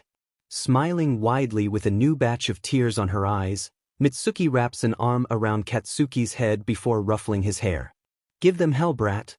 Kaken, aren't you excited? We're gonna meet So-chan and he's gonna meet you and you're both going to be great with each other. I just don't get why Sho-chan looks a little hesitant about it, but you'll also meet Hai-chan and then all of you are gonna be heroes and dash. Katsuki plants his palm on the ghost's mouth, trying to suppress a shiver when he meets Izuku's scarred eye. He also tries to ignore the boy's cold skin, another reminder that Izuku wasn't who he used to be anymore. But hey, Izuku's here again, he refuses to dwell on it further. Kineta Izuku. He better be worth it. Katsuki grumbles, rolling his eyes. Izuku just stares at him quietly, although the ghost was still fidgeting from excitement. Slowly, Katsuki removes his palm when he deems Izuku quiet enough. They've arrived at the park, settling on a bench where the three of them agreed to meet up at. Izuku had told Shyuda that he wanted to spend a few days with the Bakugos to catch up, and the underground hero doesn't find any logical reason to disagree. Izuku swore to be safe and to keep them safe, Katsuki swearing something along the lines of being able to handle himself. It's not like there'll be any danger with staying at home, so they make an agreement quickly. They've also made a group chat before they met. It's a chat with Katsuki and Hitoshi inside, but Izuku pops up with his messages sent by an unknown number that Katsuki once tried to call for giggles but ended up on voicemail, which later on they find out that calling the number made Izuku's lightnings a little bigger and eventually zapped Katsuki once. Neither of them called the number again. Izuku seems happy enough to see two of his close friends interacting, if only to share curses and sarcasm with each other while Izuku watches amusingly. But hey, they're all having fun at least. Today, they finally decided to hang out in person since apparently Izuku thought both of them needed to actually see each other to be friends. I miss So-chan. Was also another reason. Where's that fucker? Katsuki asks. Kaken, we're 15 minutes early, Izuku reminds, absolutely not fazed by the aggressive behavior. Knowing So-chan, he might arrive 10 minutes later. 10 minutes too long. The blonde rolls his eyes before relaxing a bit, slumping against Izuku's smaller. So, the tip of his hat buried in the blonde's spiky hair. They spend a few minutes just sitting there in silence, Izuku playing with Katsuki's fingers, massaging them a little to distract himself. They've talked about nearly everything they could after the few days at the Bakugos, as well as shed a few tears and curse a lot of words. And after the many times Mitsuki or Masaru tried to make small talk with him, Izuku just wants to stay in the silence once again after a while. Katsuki seems to understand. Hey, Kaken, Izuku mumbles to break the silence. I don't think I want to be a hero anymore. Why is that? Katsuki asks, his voice uncharacteristically quiet. Well, when I was just a ghost wandering around, guarding the other family, I kind of just realized right then that it'd be better if I just guided you all from behind, you know? Izuku softly pats the palm of the blonde's hand. Sure, there are still heroes that could pass, but at least I'm doing my best keeping two of them and another two more potential heroes alive, aren't I? Izuku sends a cheeky smile at Katsuki before continuing. And I'm a ghost that could do anything, you can't really stop me from quirk use since I'm dead, and I'd actually be dead if I stopped this ghost thing. At the same time I really don't know how to stop it. Well that FING Katsuki sighs. I get it. That doesn't FING mean you aren't a hero anymore though, you hear? You don't need the shitty license for being a self-sacrificial but. Dash? Izuku stutters, offended. I'm not self-sacrificial.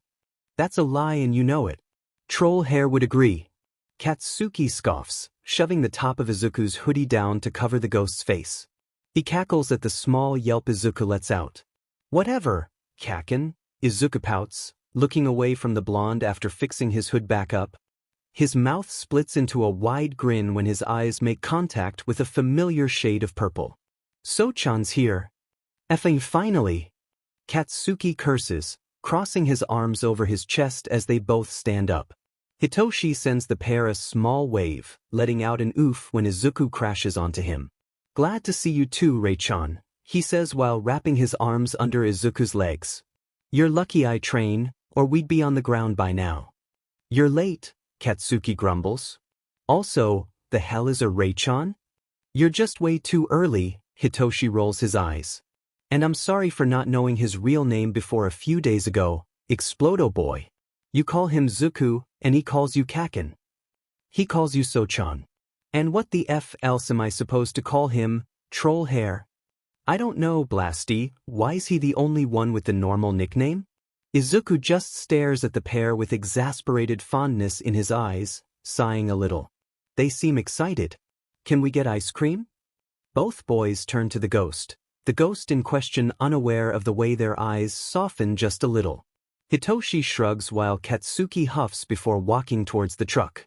You don't need any more, Zuku. Well, both of you can have ice cream for me. What the hell does that even mean? Katsuki asks. You're even noisier in real life. I shouldn't have come. Hitoshi mutters to himself, amusement in his eyes. What the F did you say, troll hair? Izuku loves having them around. This was way better than the group chat. In the end, they didn't get ice cream. Katsuki said they didn't have lunch yet and having ice cream was way too early. Hitoshi doesn't really care, but he enjoys antagonizing the blonde, so he does, and Izuku had to deal with both of them bickering as they walked around the streets. He subtly ignores the concerned and amused stares from the strangers walking past them. After all, who'd wake up to face the day and expect to witness a group of a ghost-looking cosplayer child, an insomniac whose eye bags could rival 10 people's combined, and an aggressive loud blonde with spiky hair, down the sidewalks? Surely not the strangers in question. At least they'll have something to share to their peers later on. Izuku seems content with continuing the flow of their conversations, the ones where Katsuki and Hitoshi were too tired and taking a break from having a go with each other. They don't mind Izuku's ramblings as well, the blonde missing the ghost's voice after not hearing it for years, while the purple head already used to Izuku's soft words being thrown out of his mouth effortlessly and settled enough with just listening to him ramble. Both of them covered on Izuku's sides, Hitoshi at the left and Katsuki at the right. When they bicker, they have enough inches over the boy's head. Katsuki removed the hood a few minutes ago just to glare at Hitoshi. Izuku has not put it back up ever since, just to make faces at each other. The strangers may be curious, but the circle has radiated a protective aura that made them back away when the three of them passes, the one in the middle oblivious to everything past the two at his sides. And they're at it again. I can't believe you're a dog person. Hitoshi's lips spread into a thin line, playfully looking bothered. Well, it kinda makes sense. You, dogs are great? Katsuki rolls his eyes. Then he turns to Izuku. Zuku, cats or dogs? Izuku stammers. Ever since I met Coco, my love for cats, exceeded expectations, he says. Hitoshi shortly cackles at the betrayed look on Katsuki's face. Eventually, they went inside a cat cafe nearby, much to Katsuki's dismay. All of the cats coming over to the blonde and rubbing themselves against his ankles. Hitoshi watches with an amused smirk before pulling out his phone, capturing the moment where Katsuki finally relents and starts petting one cat that suspiciously looked as fluffy as his hair. It's good blackmail material. Before they settle down, a waitress briefly comes over to take their orders and thanks them before leaving them alone once again. She did seem amused when she observes the cats around a hostile-looking blonde. Why do they like you so much? Hitoshi asks, petting a cat of his own. They like Kaken, Kaken's quirk makes him warm. Izuku answers for the blonde. The cat Tsuki in question curses under the pile of fluff. Hitoshi hums, then he turns to Izuku. Why do the cats like you? He's. Oh. Well, before you met me I've been going to this cafe. Izuku perks up, lifting a cat up to let them wrap themselves around his neck. Then he lowers his voice, as if sharing a secret. The workers think this cafe is weird, since they see the cats gathered up sometimes by the counter and meowing at nothing. You have a thing for scaring people through cats. Hitoshi deadpants. Katsuki cackles at the side. You mean he's done it before? I witness it every night at 4 in the morning, Hitoshi sighs. The only thing stopping me from going back to my room is my need for food. And coffee. You're FING stupid, and also lucky that it's the nerd instead of some other mad poltergeist trying to kill you. Katsuki says. I'm still here? Izuku tries to intervene, fascinated at the fact that the boys in front of him are actually conversing without any bickering. And I haven't really met another ghost, so I don't think you have anything to worry about. It's probably just my quirk that's keeping me here. Cut that sheet out, nerd, that's depressing. Katsuki mumbles, his tone suddenly quieter. Sorry, Kaken. Izuku sighs. Katsuki rolls his eyes, and tries changing the topic. Speaking of quirks. Trollface, you never told me yours. Whatever quirk you have could probably never top Izuku's. They both see the way Hitoshi clams up, the hand over the cat briefly freezing before continuing again, a little stiffer this time. Nothing special. He mumbles. A short silence falls over the group. Katsuki staring at the boy with an unreadable look on his face. So-chan, Izuku calls when he realizes that Katsuki would probably not say anything, since emotions weren't his forte. When Hitoshi ignores him, he tries again. Hito-chan. The insomniac w's his head up to look at him, a soft blush settling on his cheeks. Katsuki lets out a snort in the background. Izuku smiles reassuringly. Come on, Hito-chan, Kaken may be a J-dash. Hey! But he's a cool jerk. Izuku continues. Hitoshi had never told Katsuki his quirk even during the days they spent talking in the group chat. Izuku didn't force him on it, and the blonde didn't pry about it either. But he's curious, and now that he saw how Hitoshi reacted to the question, Katsuki mildly understood the implications of it. DMN right I am, Katsuki huffs. Hey, troll hair, I don't give a DMN what your quirk is. I have FING explosions that could kill anybody and yet people think it's FING heroic, the dumbass. Besides, we literally have the nerd here, nothing could top his quirk. He's right. Nothing could be as crazy as my quirk. Izuku smiles, nudging the purple-haired boy on his shoulder. Hitoshi sighs, mentally cursing before finally speaking. It's a brainwashing. I can control them when they respond to me. Izuku reaches out to interlock his arm around Hitoshi's, letting himself be close enough to give the boy some reassurance. Katsuki raises an eyebrow at the insomniac, then he sighs. The F, are you moping about? Katsuki says. It's a cool one. He mumbles. Hitoshi stares at the blonde with wide eyes, before smirking.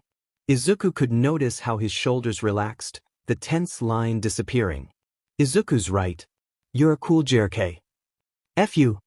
No thanks, I'm not interested in general. Hitoshi shrugs. Katsuki stares at him for a long time before he nods his head. Same. I actually talked to Dad about you. Hitoshi speaks up once they're now walking back to Katsuki's house. The F, are you saying about me? Katsuki asks. He said he could train you for the last month and a half before we go to Yui. You know, we could be sparring partners or something. Izuku starts bouncing. Oh, I want to try to fight Kaken, too, he says. Ever since they talked about Izuku playing his quirk down once he starts showing up as a human, Shyuda decided to train the ghost just so he could get used to another form of defense and offense tactics rather than relying on floating around and swinging his scythe out of the blue. Hitoshi and Izuku had been sparring partners since then, so a new fighter would be nice. You can fight. Katsuki asks the greenette, staring at him incredulously. Hitoshi snorts. Don't underestimate him, he's small but he can and he would kick your butt. It helps him a lot that he doesn't feel tired anymore. Izuku pouts. I've been watching Sho-chan and Hito-chan fight each other during their training. I was curious so I tried doing it on my own. I guess I learned half of the stuff that way. That's cool, Katsuki mumbles to himself, and then, count me in. Izuku cheers, jostling the blonde and the purple head around when he wiggles in glee, since his arms were clutched around one each of theirs. Hitoshi lets out a fond sigh while Katsuki cackles at the ghost's antics. The hag won't mind. She'll probably do anything to force me out of my DMN room. Katsuki says. And you'll finally meet Hai-chan. Izuku says. Who the hell is that? That's Pops. Or well, present Mike. Hitoshi answers for him. Oh, him, Katsuki shrugs. How the F, do you have two pro heroes as your parents? You curse a lot, Hitoshi huffs, then he awkwardly continues. They adopted me, my biological family didn't really take my quirk well, I guess. And now Hito-chan's happy while I fight off the other baddies from his school, Izuku grins proudly. You should visit sometime, Kaken. What? His DMN school? Katsuki asks. That place sounds like it SC Kiss to me, but okay. We can kick but when I get there. I meant at his house but the school works, too. So that both of us can keep the meanies away. Izuku smiles, the two boys shivering a little when it turns out a little mischievous than kind. What about you, Rei-chan? Hitoshi asks. You can't just teleport around anymore since we decided that your quirk would be psychokinesis. Where will you stay? I can stay at yours. Since Auntie would love to let Kaken leave the house, we could just tell her he'd come to hang out with us. Izuku says. Stop dictating my life, nerd. Katsuki retorts, but he doesn't deny anything. Oh well, I guess that's decided then, Hitoshi shrugs, looking ahead of them. Right on time. The house of the Bakugos appear at a few meters away. It's nearing the afternoon when they arrive. Hey Trollface, wanna come over? Katsuki suddenly asks. The hag wouldn't mind. Ah, does Explodo Boy like having me around? Hitoshi teases. Shut up. We can stay for a while. Come on, Hito-chan. Izuku shakes the purple-haired teen. Fine, I'm texting Dad. Hitoshi says while pulling his phone out. Izuku silently nudges Katsuki on the side, giggling when the blonde pulls his hood down before ruffling his hair aggressively but not without care. Hitoshi eventually puts his phone back in his pocket before watching the pair in front of him with amusement on his face. They're a weird combination, but a combination they liked all the same. Only bros, no hoes. Random number ghost. Thanks for having us over. Rei-chan keeps saying he might teleport back and I'm actually going to believe him if he did. Explosion God. Don't teleport, nerd. Leave me alone, I'm tired. Random number ghost. Oop, sorry Kaken. Oh right, it's almost 8 though. Let's go Rei-chan, let the prince have his beauty sleep. Explosion God. F you. I thought we agreed we weren't interested. Random number ghost. Come on Heidekin. Let's do it before I leave for patrol And both of you still have school tomorrow. By Blasty. Random number ghost. Sleep well Kaken. Explosion God. Whatever. Good night. Izuku listens to Hitoshi and Katsuki let out different tones of groans from the ground. Shyuda stays standing beside him, huffing in amusement. Again, he commands. Stand up. Wait the dimmin' minute, hobo man. Katsuki grumbles on the concrete floor, trying his hardest to get up from the ground. Hitoshi remains unmoving beside him, looking at the high ceiling of the Yui training ground as if that itself had done something wrong to him. Why don't you train Rei-chan anymore? This is unfair. Hitoshi speaks slowly, trying to catch his breath. He already knows the answer. Because he already has unlimited stamina, and he's skilled enough as he is. He already knows the answer, but it doesn't mean he had to like it. Aren't you torturing them too much, Sho-chan? Izuku asks, looking at the pair in front of him with deceiving innocence. He's been doing that a lot. Even more ever since he hung out with Hitoshi and Katsuki for the past month and a fourth, to the point that he somehow got Hitoshi's traits of sarcasm and a little bit of harmless estism, while he and Katsuki shared the trait of being a little too intimidating, except Katsuki was more aggressive while Izuku leaned more on the quiet side of just glaring. Honestly, Shyuda's a little impressed. He has a feeling Izuku's quirk helped a bit. That was if he faced strangers, though. Shyuda could remember the time Izuku sassed Vlad and he had to stop a snort from coming multiple times. Around them, he nearly forgets how much of a demon Izuku could be since he's less snappy, if not gentle at all. Shyuda had no idea they'd influence Izuku this way, but he might have kind of asked for it anyway. He secretly enjoys the fact that Izuku only acted like this in front of them, even if he was acting like Hitoshi and Katsuki combined sometimes. Well, at least he's not swearing. Enough for them to have a chance in passing the entrance exam. Shyuda answers to bring himself out of his thoughts. Hitoshi, go train with your capture weapon. Bakugos, sparring with me. Yurei, scythe training. The Yurei name had quite have been their thing. Ever since Izuku assured the underground hero and the rest of his second family that he liked being called his ghost name, the family decided to use it on him since they were more familiar with it. Yes, sensei. All three boys exclaim, a little teasingly. Shyuda rolls his eyes, not fondly, it's not. Shyuda watches Katsuki fall into a stance, feeling a small burst of pride when he sees the effort the blonde was putting in his training.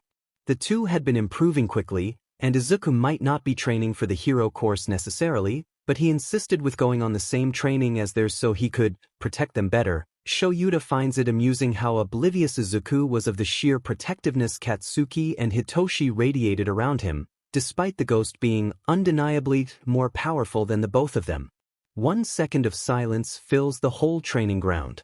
His thoughts finally fall to a stop when Katsuki makes the first move, right when he hears the sound of Hitoshi's capture weapon whipping, along with a swish of Izuku's scythe at one training dummy. Yeah, they're already strong enough for the hero course. Another thing that's recently happened is Nizu talking to Shyuda and Hizashi about Izuku. The rat had revealed that he'd seen Izuku multiple times, even when he still didn't reveal himself to the two heroes, all because Nizu had a different sense of sight than normal humans. Izuku ended up telling them that whenever he was catching up on Hitoshi's studies, he's been asking for some guidance from Nizu from time to time, and Shyuda does not know how to feel about that. Izuku told them that though even if he did have catching up to do on Hitoshi's studies, he's actually been learning quite a bit of other information from the principal if he's able to finish Hitoshi's assignments on his own earlier than he intends to. He says that being a ghost was a lonely life, and Nizu may not be the only animal company he has, but Nizu was the only one who could talk. Shyuda decides that he won't delve in deeper and leave the two alone. The damage has already been done. He could only hope that Izuku wouldn't consider taking over the world. Speaking of Yui-related things, the entrance exam was approaching. Shyuda can see how much it's affecting the two boys, and Izuku could only do so much as give them comforting shivers. It works, and he lets his looser, sweeter side try to cheer them up, the usual humorous retorts mellowing down to soft mutters and encouragements.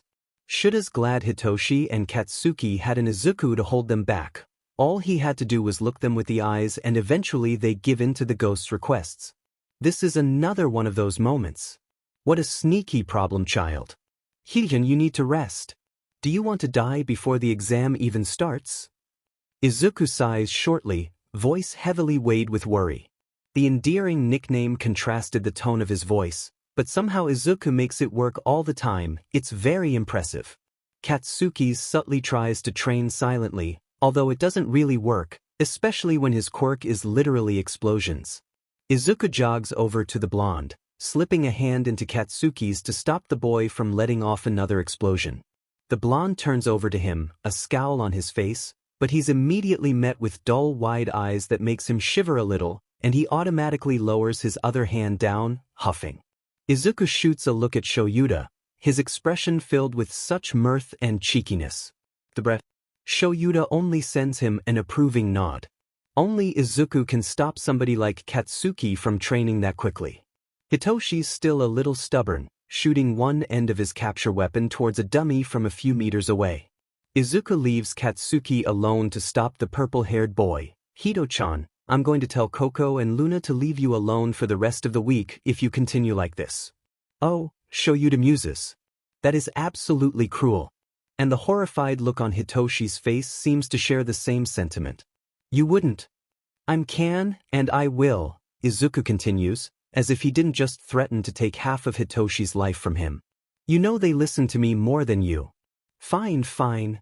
The insomniac exclaims, and Shyuda was nearly offended when the purple-haired boy decides to throw the capture weapon away from him as if it was the one who tried to take his cats away.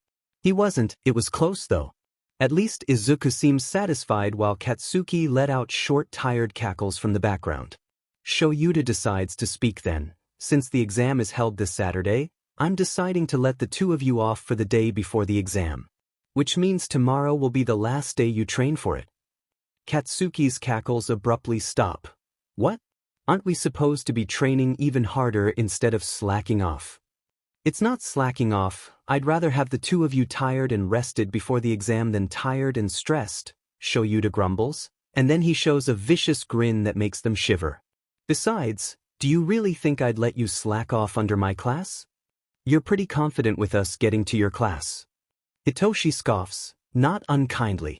Are you saying you're not confident you'll get in? Izuku asks. The purple-haired boy stares at him silently before answering, I'm not exactly expecting it. Who cares about that?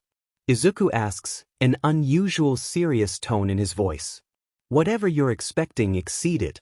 If that's what'll make you feel satisfied, that's what you do. The three males stare at him silently, each face holding a different emotion of their own.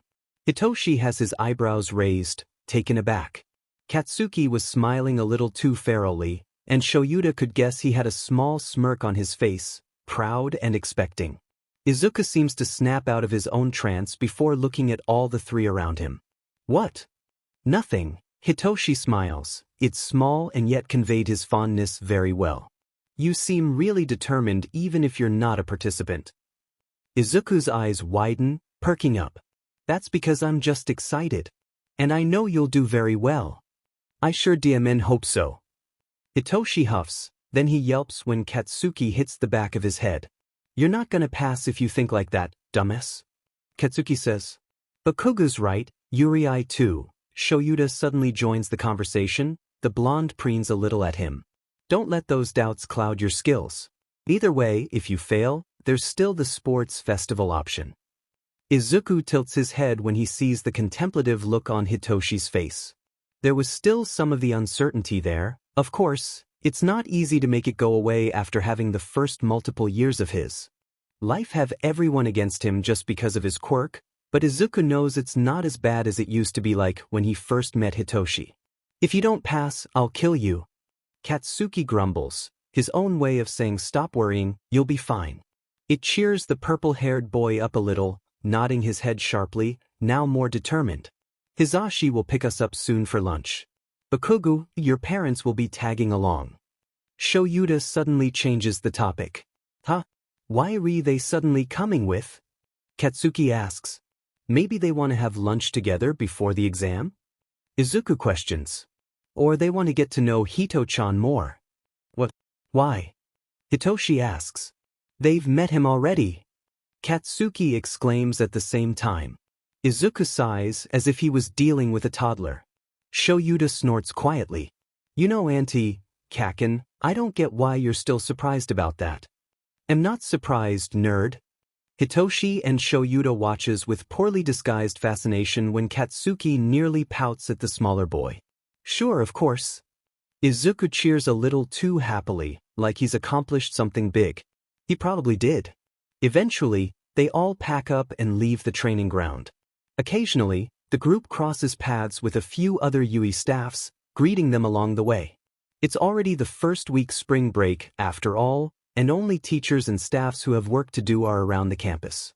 After their short checkup with Shizenji for any injuries and additional gummies, Shyuda watches Izuku smile excitedly at them. Even if he doesn't exactly eat anymore, they were notified that Hizashi was done with his daily patrol and already meeting up with the Bakugos. They're in the middle of the halls when a familiar sound of heels walk towards them, Shyuda could only breathe out a sigh. It's the exact same thing Hitoshi does. Katsuki was unbothered, and only Izuku looked delighted. Shyuda, gremlins. The R-rated hero greets, immediately beelining towards Izuku to wrap her arms around the greenette. Izuku was never bothered by the hero's chest and focused more on the warmth Nemuri gave, which the R-rated hero seems to appreciate very much. Understandable, Izuku is just that lovable and he doesn't even know it. Izuku giggles. Hello, Nemi-chan. Hello, Green Bean, still as cold as always even with that hoodie. Nemuri casually remarks. They all decided not to say anything about it.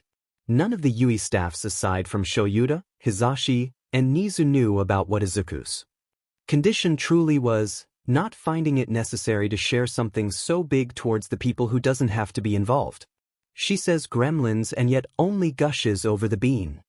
Hitoshi mumbles, although he doesn't really look like he wanted to be smothered by the woman. Shyuda can relate. I just came from outside. Zashi's car is parked, they're waiting for you, Nemuri says before turning to Hitoshi. And you, gremlin number 1, what? You want a hug from your sweet, sweet auntie? You, Hitoshi shivers. Nemuri doesn't seem offended, instead she's cackling. Save it for the ones who actually like it. Your loss. Then she turns to Katsuki. Hey brat, you're probably hungry, so I won't bother you for now. She teases. F off, Katsuki automatically retorts, but his eyes held the usual respect that they did whenever he talks to the heroes. Nemuri doesn't seem fazed, ruffling the blonde's hair instead as she ignores said blonde's grumbling. Zashi's car is waiting outside, I'd like to come with but I got some work to do. Shyuda nods silently with a hum, at the same time Izuku says, maybe next time, Nemi-chan. Of course. The hero smiles, and then she swerves around to pass them. Alright, bye-bye now kids, I really gotta go, gremlins. You better do your best or you'll be stuck with me in 1C. That's a good motivator. Hitoshi mumbles thoughtfully and Katsuki huffs at the echoing laughter of the woman. Shyuda lets out the nth sigh of the day. Let's go kids. The underground hero ushers, leading the 3 outside. How much do you think Auntie would scold Hito-chan for brooding? Izuku whispers to Katsuki. It's useless though, since he's sitting right between the 2 boys in the car. I'm not brooding. Hitoshi says. I swear to his purple effing pineapple hair she won't even have to ask about it, she'll know right away. Katsuki snorts. Language, listener. Hizashi interrupts automatically, even if they all knew nothing would stop Katsuki from swearing. The car ride was surprisingly silent. Hizashi's humming was the only sound that filled the ride and Shyuda was trying to catch up on his sleep. It didn't take too long until the boys' fatigue caught up to them, and now they're both on Izuku's sides, using the ghost's bushy hair as their pillow, both knocked out from training. Said ghost was occasionally humming with Hizashi, oblivious to the fact that it makes the boys on his sides unconsciously shuffle closer even in their sleep. The voice hero sees it on the rearview mirror, smiling brightly at the trio. A few minutes later they finally arrive at their destination. The simple restaurant where they occasionally go to whenever they have an occasion. Izuku takes the time to jolt the 2 up awake by zapping them lightly, a cheeky smile on his face when Katsuki wakes up cursing everything around him. Hitoshi just looked confused. We're here. Izuku cheers, grabbing 1 hand each from them before squeezing it. They both subconsciously squeeze back, still half asleep. I can see Uncle's car from a few meters away. It's a good thing we didn't plan this the day before the exam, it would have been so crowded. We get it, nerd, Katsuki grumbles. Shut up already. Come on, wake up faster, we're getting out. Izuku rolls his eyes. Hito-chan, you awake? Yeah. I think. Hitoshi answers. Oh, we're here, right? He mumbles to himself, opening the door to his side to step out of the car, letting go of Izuku's hand for a while to let the pair inside follow him. Purple brat. Izuku. They hear a woman greet from the other side of the road. It's where Mitsuki and Maru had parked. Mitsuki had sped up over to wrap Izuku around her arms first, Masaru following behind to ruffle Katsuki's hair. It didn't take too long before Hitoshi got a hug of his own. You look a little tense today. Mitsuki raises an eyebrow at the insomniac. Katsuki and Izuku watches with amusement from the side. You nervous for the exam? I guess. Hitoshi intelligently answers. Kick their butts, kid. I know that look, so stop looking like that. If you can make Katsuki go home with new bruises every session, then you can pass that DMN exam. What the hell is that supposed to mean, hag? Masaru quietly greets Hitoshi's parents from the sides before ruffling Izuku's hair, all of them silently watching the trio's interaction. A few moments later, Masaru eventually starts to lightly pull his wife away before they all finally walk over and inside the restaurant. They immediately occupy 2 tables, the parents all together while the kids had a table of their own. Order whatever the hell you want, kids. Leave everything else to the adults. Mitsuki smiles widely. What about their diet? Izuku asks Shyuda. Today's a cheat day. Hizashi exclaims. Go on, listeners. Hell yeah. Katsuki says, eyes wide in delight. Huh, is this what it's like to have a rich family? Hitoshi mumbles. Hito-chan, your parents are literally pro-heroes. Hai-chan has 3 jobs and Sho-chan has 2. Izuku quietly says. Oh, right. Katsuki simply huffs. What a dumbass. Also, I told you the hag would notice troll hairs brooding right away. Leave me alone, I'm not brooding anymore. I'm hungry. Hitoshi rolls his eyes, and then they hear Hizashi call over a waiter for the 2 tables. Said waiter eyes Izuku questioningly until Katsuki speaks. He can't eat food, his quirk doesn't allow it. The man nods slowly before walking away. The last time Izuku tried to eat or drink, he just ended up spitting it out. They don't want that to happen again. They spend the few minutes waiting to talk about whatever comes up in their mind. Sometimes they'd stay silent to listen in on the adults' conversation with cheeky smiles on their faces, and then Shyuda would turn around to look at them with an exasperated look on his face, and they finally decide to let the man have his peace at least for tonight. Are you still gonna patrol later? You could take a break, you know. Hitoshi asks Izuku. Tell that to your dad. Izuku huffs. Even if he wasn't going, you'd still leave the apartment. The insomniac counters. I'll be fine. I told you crime lessons when it's midnight and I don't get tired. Izuku answers. I can call him in the middle of the night. Katsuki smirks. No, Kaken, I told you that's only for emergencies. Izuku rolls his eyes. Katsuki grumbles half-heartedly. He doesn't seem to be upset about it though. What do you guys plan to do this Friday? Hitoshi asks. I honestly think I'll just hang around at home. I don't feel like going out. Me neither, Katsuki shrugs. Probably spend it like how my shitty days used to be. Then let's go all out tomorrow.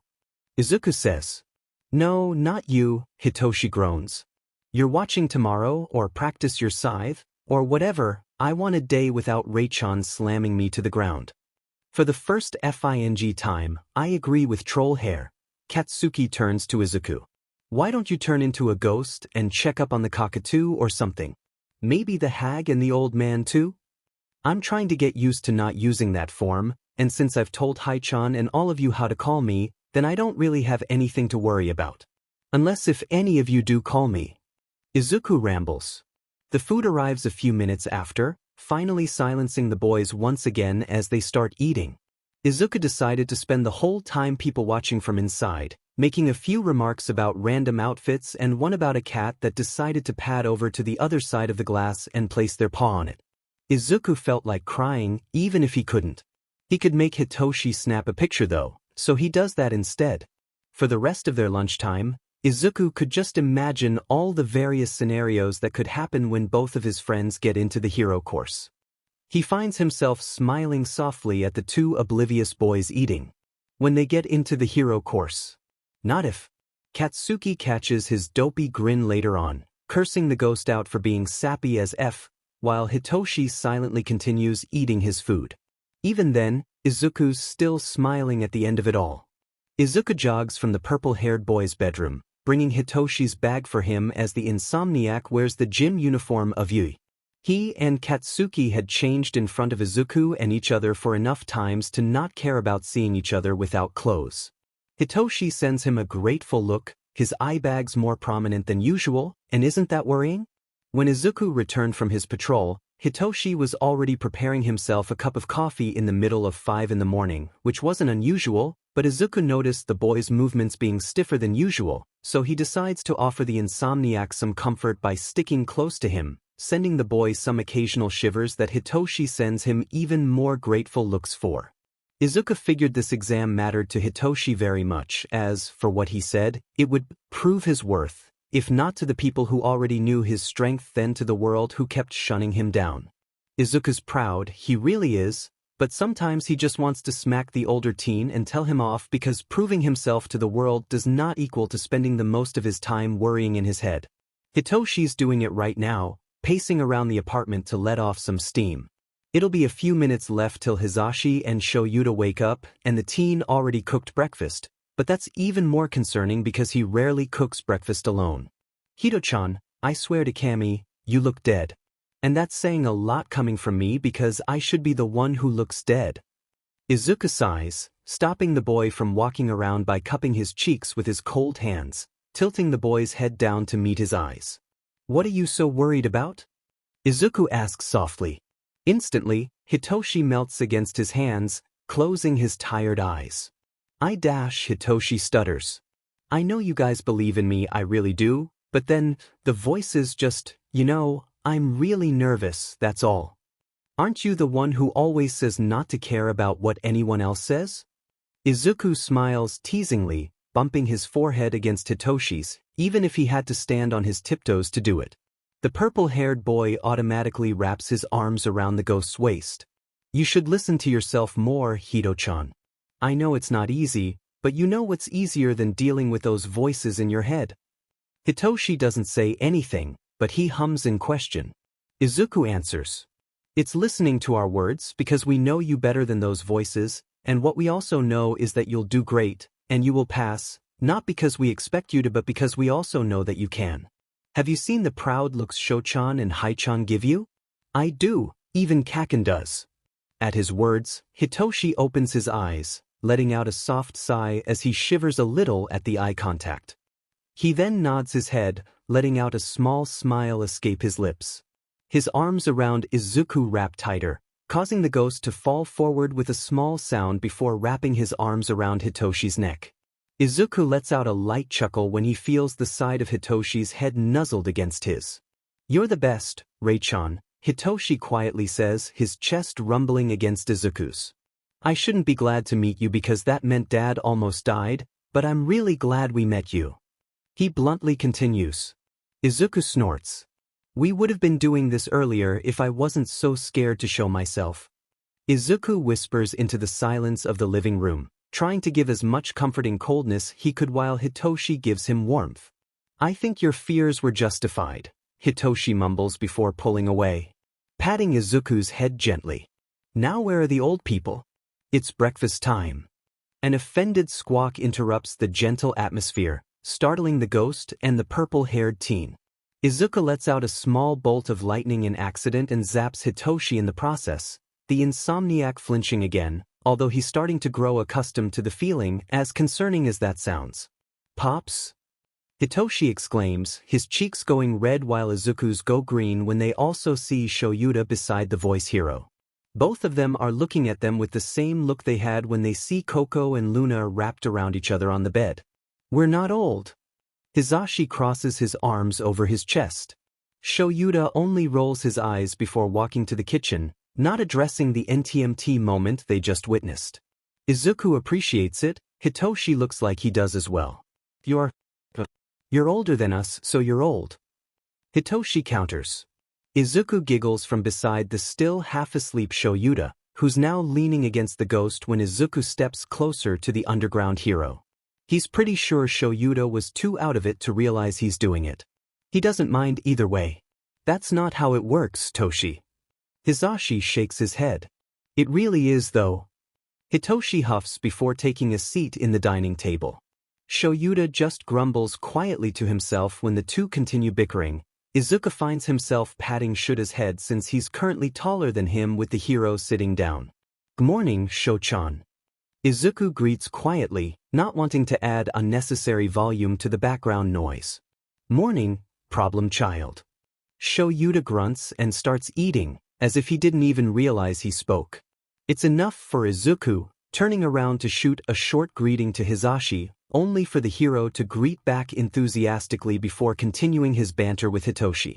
Izuku giggles, walking to the cabinets to get the cat food for the felines, smiling wider when he sees Hitoshi finally calming himself down as he shoots out retorts to the voice hero. Coco and Luna pads closer to the ghost, both meowing as he fills their bowls on the counter. Izuku gently sets both bowls down before giving them a few pets, offering out soft greetings as they purr in delight. He stands back up, planning to get Shyuda's capture weapon for the tired man when he makes eye contact with Hitoshi again. The purple-haired boy secretly sends him a gentle smile, a small thank you for what happened earlier. Izuku turns up smiling brighter to himself when he re-enters the living room with the underground hero's scarf. None of them find it in themselves to disrupt that wide smile. Took you both long enough, Katsuki huffs, stepping away from the gates. I'm starting to look like a demon creep with how long I took just standing there. And yet you'd still wait for us even if we arrived later, Izuku teases. Come on, Kaken. Shut up, nerd. There's a tint of pink on Katsuki's ears as Hitoshi snorts. Let's effing go. Where are you guys taking your tests? Are you going to be in the same room? Izuku asks. I'll be in room 1C, Hitoshi says. Gen Ed department. 1E, Katsuki tilts his head lazily. Also the Gen Ed department. Oh, that's great, you're in the same floor. In different rooms, though, Izuku hums. I also doubt they'd put you in the same grounds for the practical exam, since you know each other. Guess we'll have to pass on our own, Katsuki grins, and then turns to Hitoshi. Oi, troll hair, you better not start beating yourself up over nothing or I'll kill you. Yes, sir. Hitoshi sarcastically answers. Katsuki deems it a normal enough response, so he doesn't say anything more. They start walking towards the general education department, passing by a few other participants who eventually stare at them curiously when they walk through the hallway. Izuku looks around and loses count of how many times he made eye contact with strangers looking at him with poorly hidden confusion. Hitoshi sighs from his left side, feeling fidgety even if he was aware the attention wasn't focused on him. Katsuki, on his right side, glares at whoever stares for too long. Both of them stick closer to the small boy between them. Izuku tilts his head. Why are they looking here? Are we doing something wrong? Hitoshi snorts a little humorlessly, most probably from under all the anxiety. It's not every day they see a small teen dressed in a cute witch hoodie walking down Yui's halls. I think they have the right to be curious. Well, if they're FNG curious, they should just keep it to themselves. Katsuki grumbles. Oh. Izuku perks up. Should I pull my hood down? What if the others are trying to focus and I become a distraction? Nizu-sensei said I shouldn't be one if I plan on waltzing around the campus this school year. Who cares, wear it whenever the hell you want, nerd. Also what? The F, you mean waltzing around? Katsuki asks. Since when did you even get the time to talk to Nizu? Hitoshi asks, mostly thinking out loud. Nizu never sleeps. Izuku says ominously. A short moment of silence falls between the three males, and then Izuku decides to answer Katsuki's question. And he said as long as I stay around a staff, I'm good to go to campus anytime. It's not like I need any other restrictions, having my own files is unnecessary since I'm not exactly alive anymore, and they said I could help around by passing around messages or papers between teachers or towards the administration office so I have something to do. What about classes? Hitoshi asks.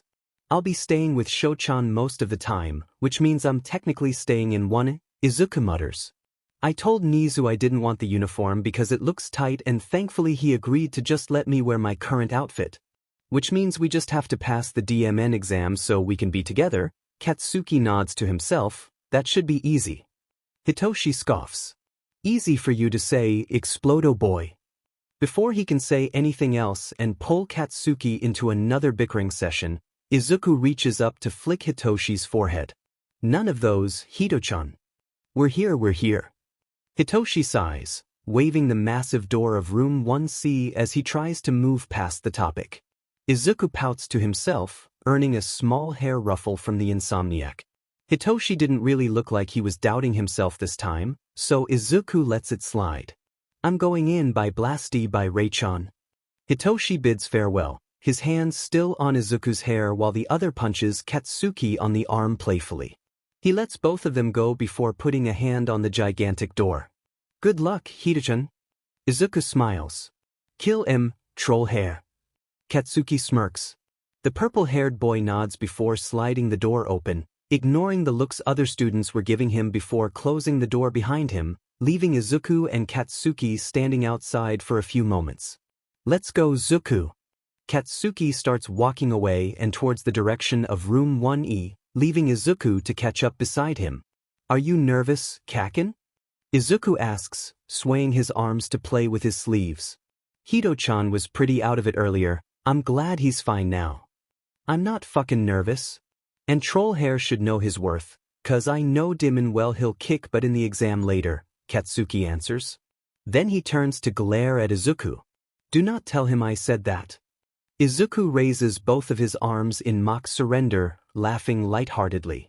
Okay. Room 1E was not that far from 1C, so it only took a few minutes for them to get there, and while the duo was short on one boy to walk with, Katsuki just glared even harder towards the curious strangers to compensate for Hitoshi's lack of presence. Izuku just rolls his eyes at the blonde. Apparently it wasn't his witch hat that caught a lot of attention since Izuku already pulled it down. What was it then? You're scaring them, Kaken. Izuku sighs. You would be as well if you keep seeing creepy extras staring at your best friend. Katsuki scoffs, deciding to put an arm around Izuku's shoulders before pulling him to his side. He's being protective. But Kaken, you already have to go inside, I can handle myself. Izuku says. They're eventually gonna leave with you, they're also participants after all. Where the hell are you gonna go then? Katsuki asks. I'll be staying at the teacher's lounge. Come on, Kaken, get in. Izuku rolls his eyes. Katsuki eventually relents and releases the ghost from his hold before reaching out to pull the hood behind him and placing it on Izuku's head. Katsuki rolls his eyes before turning around, sliding the door right away before stepping in. Good luck, Kaken. Izuku beams. He doesn't miss the slight smirk on Katsuki's face as he looks at him over his shoulder, sliding the door back closed on him. Not wasting any more time, Izuku turns around to skip across the hallways and smoothly avoids a few bunch of people trying to approach him. He nearly wished Katsuki and Hitoshi were here, maybe they were right to intimidate the others. Izuku really wished Shyuda was here, too, or Hizashi, but they're both busy handling other participants. It's like he's alone all over again, but he knows he isn't. He eventually grows tired of the people not taking the hint, and bursts a sudden aura of darkness as his face slacks to look colder than usual, letting his smile slip and make his dull eyes more prominent. He's satisfied when people freeze in their steps, taking a few steps back to give him the space he very much needed. It's wider than normal, but he doesn't really mind. When he arrives at the teacher's lounge, a few other staffs who are done handling the previous batch of examinees are sitting around, greeting the honorary Yamada Aizawa member when they see him enter. Oh, hello, Izuku. 13 greets enthusiastically. How are Shinso-kun and Bakugos-kun? They're doing great, Kuros-chan. Izuku returns the energy. Hito-chan was a bit nervous before we came, but he eventually came around.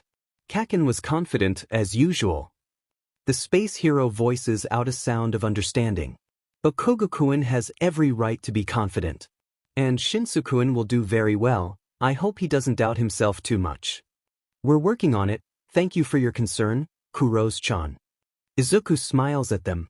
They might as well have the concern of every staff in Yui, dearie, Shizenji interrupts. I have a feeling they'd get themselves in trouble the most among Aizawa's future class. Please tell them to lessen the amount of times they go to the clinic when the school year starts. They listen to you the most. I'll always keep an eye on them, Chio-san. Izuku smiles, receiving the nurse's own in response. What a kind young man. Never change, dearie, Shizenji sighs, giving Izuku's cold hand a pat. They're all lucky to have you. Izuku feels the familiar feeling of green creeping up to his cheeks, smiling shyly at the nurse in front of him. He knew Shizenji meant more than what she just said. She wasn't supposed to be aware of Izuku's condition, but they had eventually told her about everything when she kept questioning why the boy never got any bruises despite knowing that Izuku trained with the 2 other teens. In the end, Shizenji made Izuku the one to watch over them in case they tried to hide any injuries. She didn't have to. Izuku would have done it either way and give them the scolding that Shizenji would have. I'm lucky to have them, too, Chiyo-san, Izuku mutters softly. That's why I'll do my very best to keep them safe whenever I can. Good morning. Izuku greets when he enters the room. Kin grunts a little warily in reply while Shyuda's eyes soften a little. Hello, Izuku-kun. Nizu greets from his chair, giving a small wave. Come, the exam's about to start. Yamada-kun is about to finish explaining the rules. Who's going first? Kaken or Hito-chan? Izuku asks. Bakugos going first, sit down Yurei. Shyuda nudges a wheeled chair towards him, and Izuku quickly settles before staring at the screens in front of him. Wah, I'm so excited. I know Kaken would do great, but maybe I could catch on to a few other interesting quirks, too. Izuku mutters to himself, rubbing his sweater paws together. It's starting. Nizu cheers, clapping his paws together as the gate of ground beta opens in the cameras. Izuku stares in silent confusion when nobody dared to run forward, not until Katsuki started sprinting over towards the entrance. He hears Hizashi exclaim something along the lines of battles not having any countdowns before all the other students started to run along inside.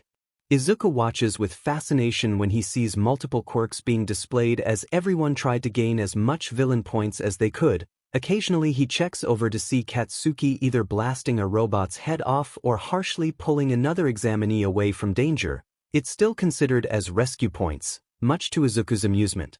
He also stares wide-eyed when he sees random people suddenly being pulled away by an unknown force, and he assumed the culprit had an invisibility quirk, seen from the floating gym uniform passing around.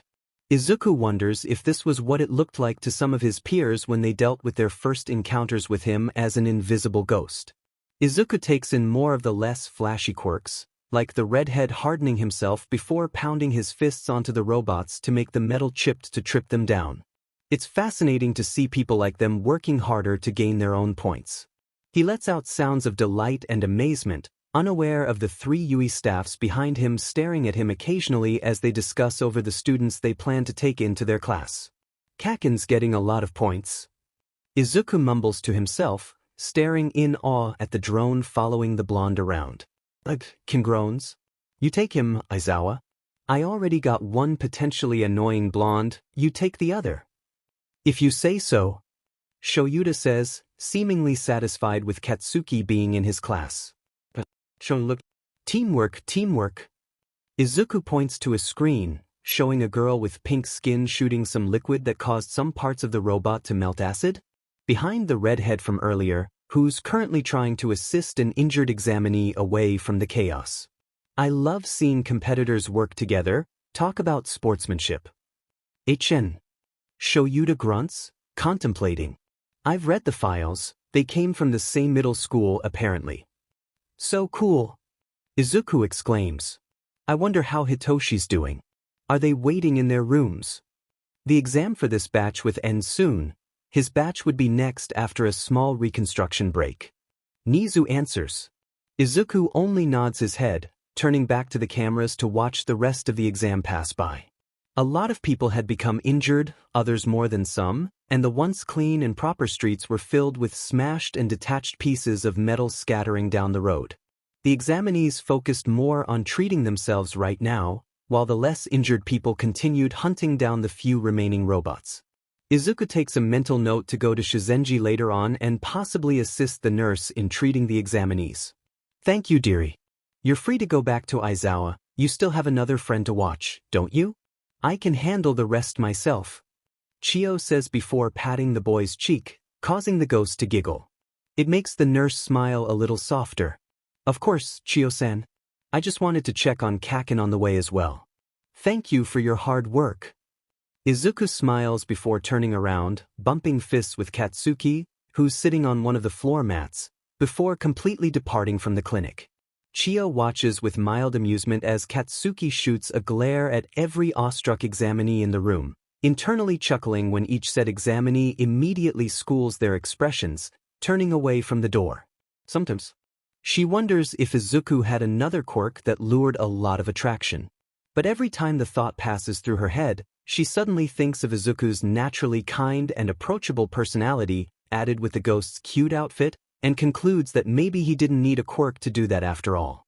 Hito-chan looks nervous. Izuku frowns, watching the screen as Hitoshi quietly fidgeted with the capture weapon around his neck. It's a replica of Shyuda's, which had been approved by the school. He'll be fine, Shyuda says, and since Izuku knew better than to doubt the hero's words, he finds himself completely believing him. It's not like he didn't know that anyway. When the alarm rings and the gate opens, this time Izuku isn't really surprised to see Hitoshi get a head start. They've both been trained by Shyuda, and one of Shyuda's life lessons were that during your battles, opportunities won't wait for you. Instead you run in and make them happen on your own. Izuku feels immensely proud when Hitoshi decides to use his capture weapon to hop onto one of the rooftops, using his well-earned parkour skills to hop along the buildings as he approaches the first robot he sees. The smile on Izuku's face could practically rival the sun as he watches Hitoshi jump on top of the robot, suddenly whipping out a piece of metal, a pipe. Where did he get that? To stab the top of the machine's head with heavy impact. Izuku whps his head to stare at Shyuda with wide eyes, mouth opened and forming an O, the pride literally leaking out of the ghost's face. Shyuda looked even prouder, a smirk on his lips as he watches the screen showing his son. In some moments, Izuku had to pull himself to watch other examinees and tries very hard not to listen into the conversation going on behind him. Izuku doesn't want to hear anything and accidentally blabber it out to his best friends, and the fact that he was able to keep the robot part of the exam a secret from the two was already a mystery in itself. Izuku does not want to do that again. He watches as a boy with a tape quirk swings among the buildings, some robots sticking to the tape before he maneuvers around so he's able to pull the robots to collide and crash with each other. Izuku finds another examinee that had vines for her hair, extending them to incapacitate the robots around her, occasionally to pull a few other teens away from danger as well.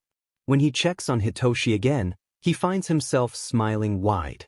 Hito-chan's getting a lot of points. More of them are rescue points too. Very heroic indeed, Nizu grins. Now what will the other heroes do when their lives are now in apparent danger? Izuku froze, turning to the principal to see his paw hovering above a giant red button. Sensei dash. He's too late. The stoat had already pushed the button down, causing the whole city of ground beta to shake in its place. Everyone in the cameras are visibly confused and alarmed, the others starting to accompany each other as they start to move away from the buildings to avoid collapsing rubbles. Izuku can only watch in slight horror. He knows Nizu won't cause too much danger just for the exam, and he knows the examinees are smart enough to see a losing battle. But unfortunately, some other participants are less lucky, the ones who are closer to the gigantic zero-pointer while also injured in a way.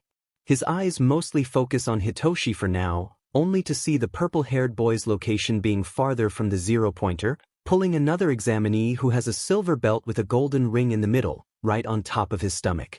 Izuku guessed it had something to do with the boy's quirk, but he doesn't think about it too much. He's relieved that Hitoshi's not too close from the executor, so he moves on to the other cameras near the robot. Izuku scans the screen quickly, a lot of them covered with dust and smoke, but he sees a lot of examinees doing their best to run away. At least he doesn't have to worry about the zero-pointer hurting them. Izuku looks a little closer, just to make sure everyone was running away. And then he sees it. Or rather, he sees her. There's a girl stuck under a huge piece of rubble, looking a little green and a whole lot more panicked as she tries to claw her way out of the situation.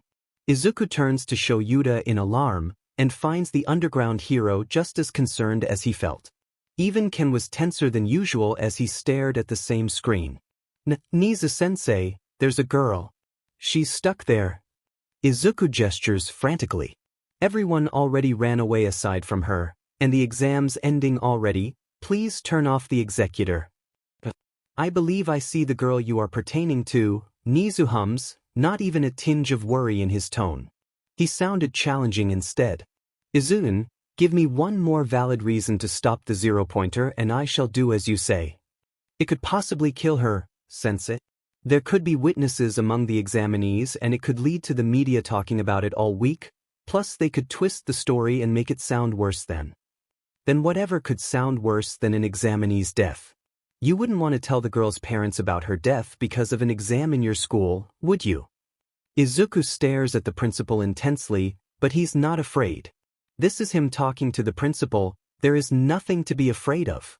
Nizu won't find any logical reason to challenge him using the people he loves against him, and he knows he's making a lot of points in his argument.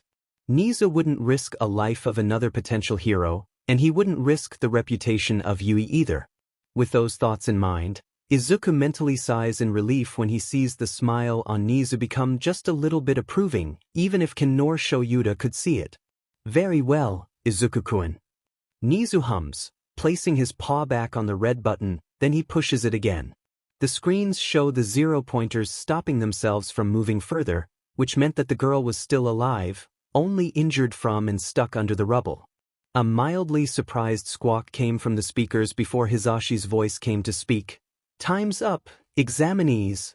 Drop everything and gather around the streets and we'll have Recovery Girl kiss your pain away. Rock on. The following silence stretches for a few moments before Izuku shoots up from his seat. Oh, I'll check on Hito-chan and help Chio-san with the others, he says before walking out of the room, unaware of the three teachers watching his back as he leaves. Eventually, Ken asks, did you just let a kid convince you? You wouldn't have stopped that thing. Oh well, what can I say? Shyuda and Ken watches the smile on Nizu's face turn a little soft. Izuku is a very endearing child. Izuku jogs to the clinic, hurrying to check up on Hitoshi and definitely the brown-haired girl as well. It's not hard to tell that she was one of the most, if not the only one, undeniably injured from the exam. He winces when he remembers the way her leg was stuck under the giant rocks. That must have SCKD. Zuku. Izuku turns his head to see Katsuki waiting by the clinic, accompanied by more students laying on mats around them, probably due to the clinic itself being cramped enough. The blonde wasn't wearing the gym uniform anymore, much to the other examinees' confusion. Where's Hito-chan? Izuku asks. I was waiting for you, he's inside. Katsuki says, wrapping a protective arm around the greenette before they walk inside. They're met with even more students, others taking a nap while some are conversing with each other, albeit a little awkwardly since they're just trying to make small friendships. Izuku scans the whole room for a purple-haired pineapple, perking up when said pineapple is playing with his phone. How he got that, he didn't know, on one of the beds. Hito-chan. The ghost calls, catching a little bit of attention, especially the boy itself. You did great.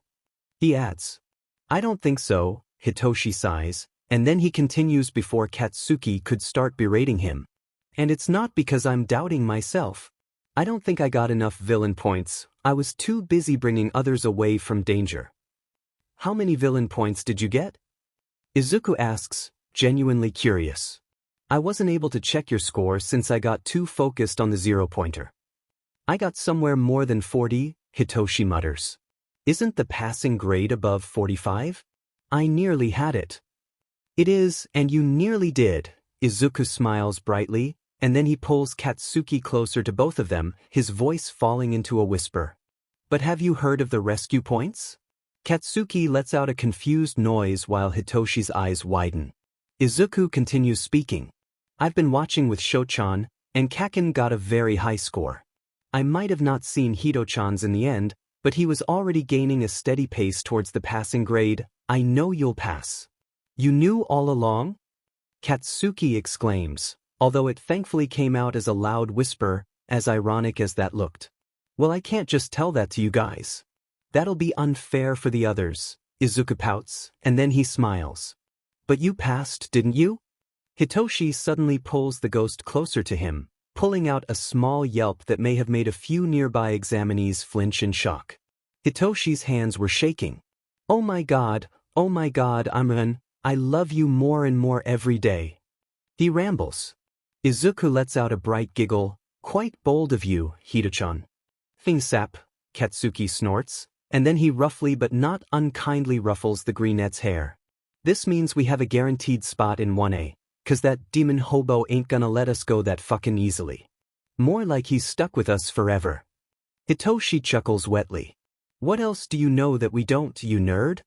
Katsuki asks, leaning away from the two. Don't tell me you also knew they were gonna be robots? Izuku, finally released from Hitoshi, stares at the blonde silently with wide, overly innocent eyes. The pair in front of him both perk up in realization. I'm actually here to help Chiyo-san after I checked on Hito-chan, so I'll just go.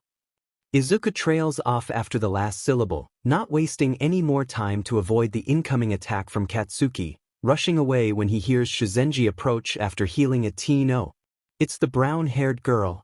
She's watching the scene, looking a little interested. Bakugo! Stop disrupting the others, young man, they're resting. He hears Shizenji scold the blonde, followed by muffled grumbling.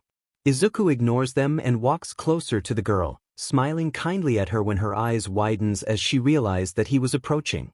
Instantly, his soft demeanor subdues itself just a little. Hey, saw you got crushed under the rubble earlier. I hope you're okay? The girl sputters, the blush on her cheeks turning even pinker. I'm fine, thanks for asking. But, you don't look like an examinee. Oh right. Apologies, I didn't take the exam. I watched it. Izuku clears his throat. Call me Izuku, it's nice to meet you. Uraraka Ochako. Likewise. Uraraka tilts her head, a little confused despite her cheery response. Izuku can't blame her, it's not every day you meet someone who wants you to call them by their first name already, after all. I'd rather like it if you call me by my given name, everyone does, if that's what you're wondering. Izuku adds. Oh sure. Uraraka nods. Should I be asking why you watched the exam when only the staff should be able to? Actually no you shouldn't, Izuku answers easily with a small smile. It's a secret. Okay. Uraraka trails off, blinking at the boy. You came to check up on me, right? Well, I'm fine now. Recover Girl is a really good healer. Thank you for your concern. Of course. I'll be heading off to the others now. I hope I see you again, Uraraka-san. The ghost greets before bowing. Me too. Uraraka smiles, returning the gesture. Izuku sends a small smile before turning around to head towards the medical supplies to get some equipment to help the other students waiting outside. He passes by Hitoshi and Katsuki again, smiling cheekily when the blonde bids farewell to the purple-haired by bumping their fists together before walking along his side. Izuku and Hitoshi waves their hands before the greenette heads towards the door. Chiyo-san, I'll be helping out again. Izuku tells the heroine, receiving a pack of gummies from her in response. Thank you, dearie, hand these to them while you're at it. Shizenji says. Of course. Let's go, Kaken. The blonde lets out a grunt before following him out of the clinic. Hey, Uraraka looks up to see Hitoshi walking towards him. Rei went to you earlier, I'm pretty sure it's not for no reason. Did anything happen? Uraraka vaguely remembers him as the purple-haired boy Izuku was talking to earlier, along with the blonde. Rei was probably Izuku, she thinks. He doesn't seem to be injured anymore, although he did look very tired. He saw me stuck under some rubble and very close to the zero-pointer. He said he came to check up on me. She explains, amusedly noting the obvious protective glint in the teen's eyes. Ah, the teen winces, suddenly looking very empathetic. You're okay now, right? Yep. Uraraka awkwardly answers. And then she asks, out of curiosity. Is he your boyfriend or something? Are the three of you dating? The boy huffs before raising his eyebrows. And what if we are? Uraraka's eyes widen, before she finds herself laughing. That's cool. Well then, lover boy, I think you have to keep a close eye on, like, everybody in here and probably those outside as well. Izuku's cute, and I think everyone shares that sentiment. She says. The tired-looking teen shifts his eyes to everyone else in the room, only to find them looking away cautiously or wearing some disappointed looks on their faces. Then the boy looks back at Uraraka, wearing a smirk on his face. Izuku won't even spare a glance at them.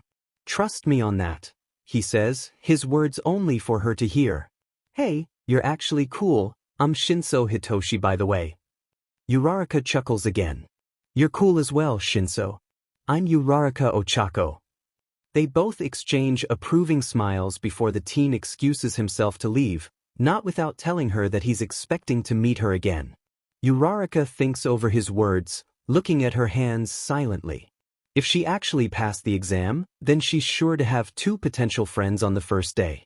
Guys, I just basically told a potential not stranger that the 3 of us are dating. I'm pretty sure everyone else who doesn't know us is convinced. What? What the F-troll hair?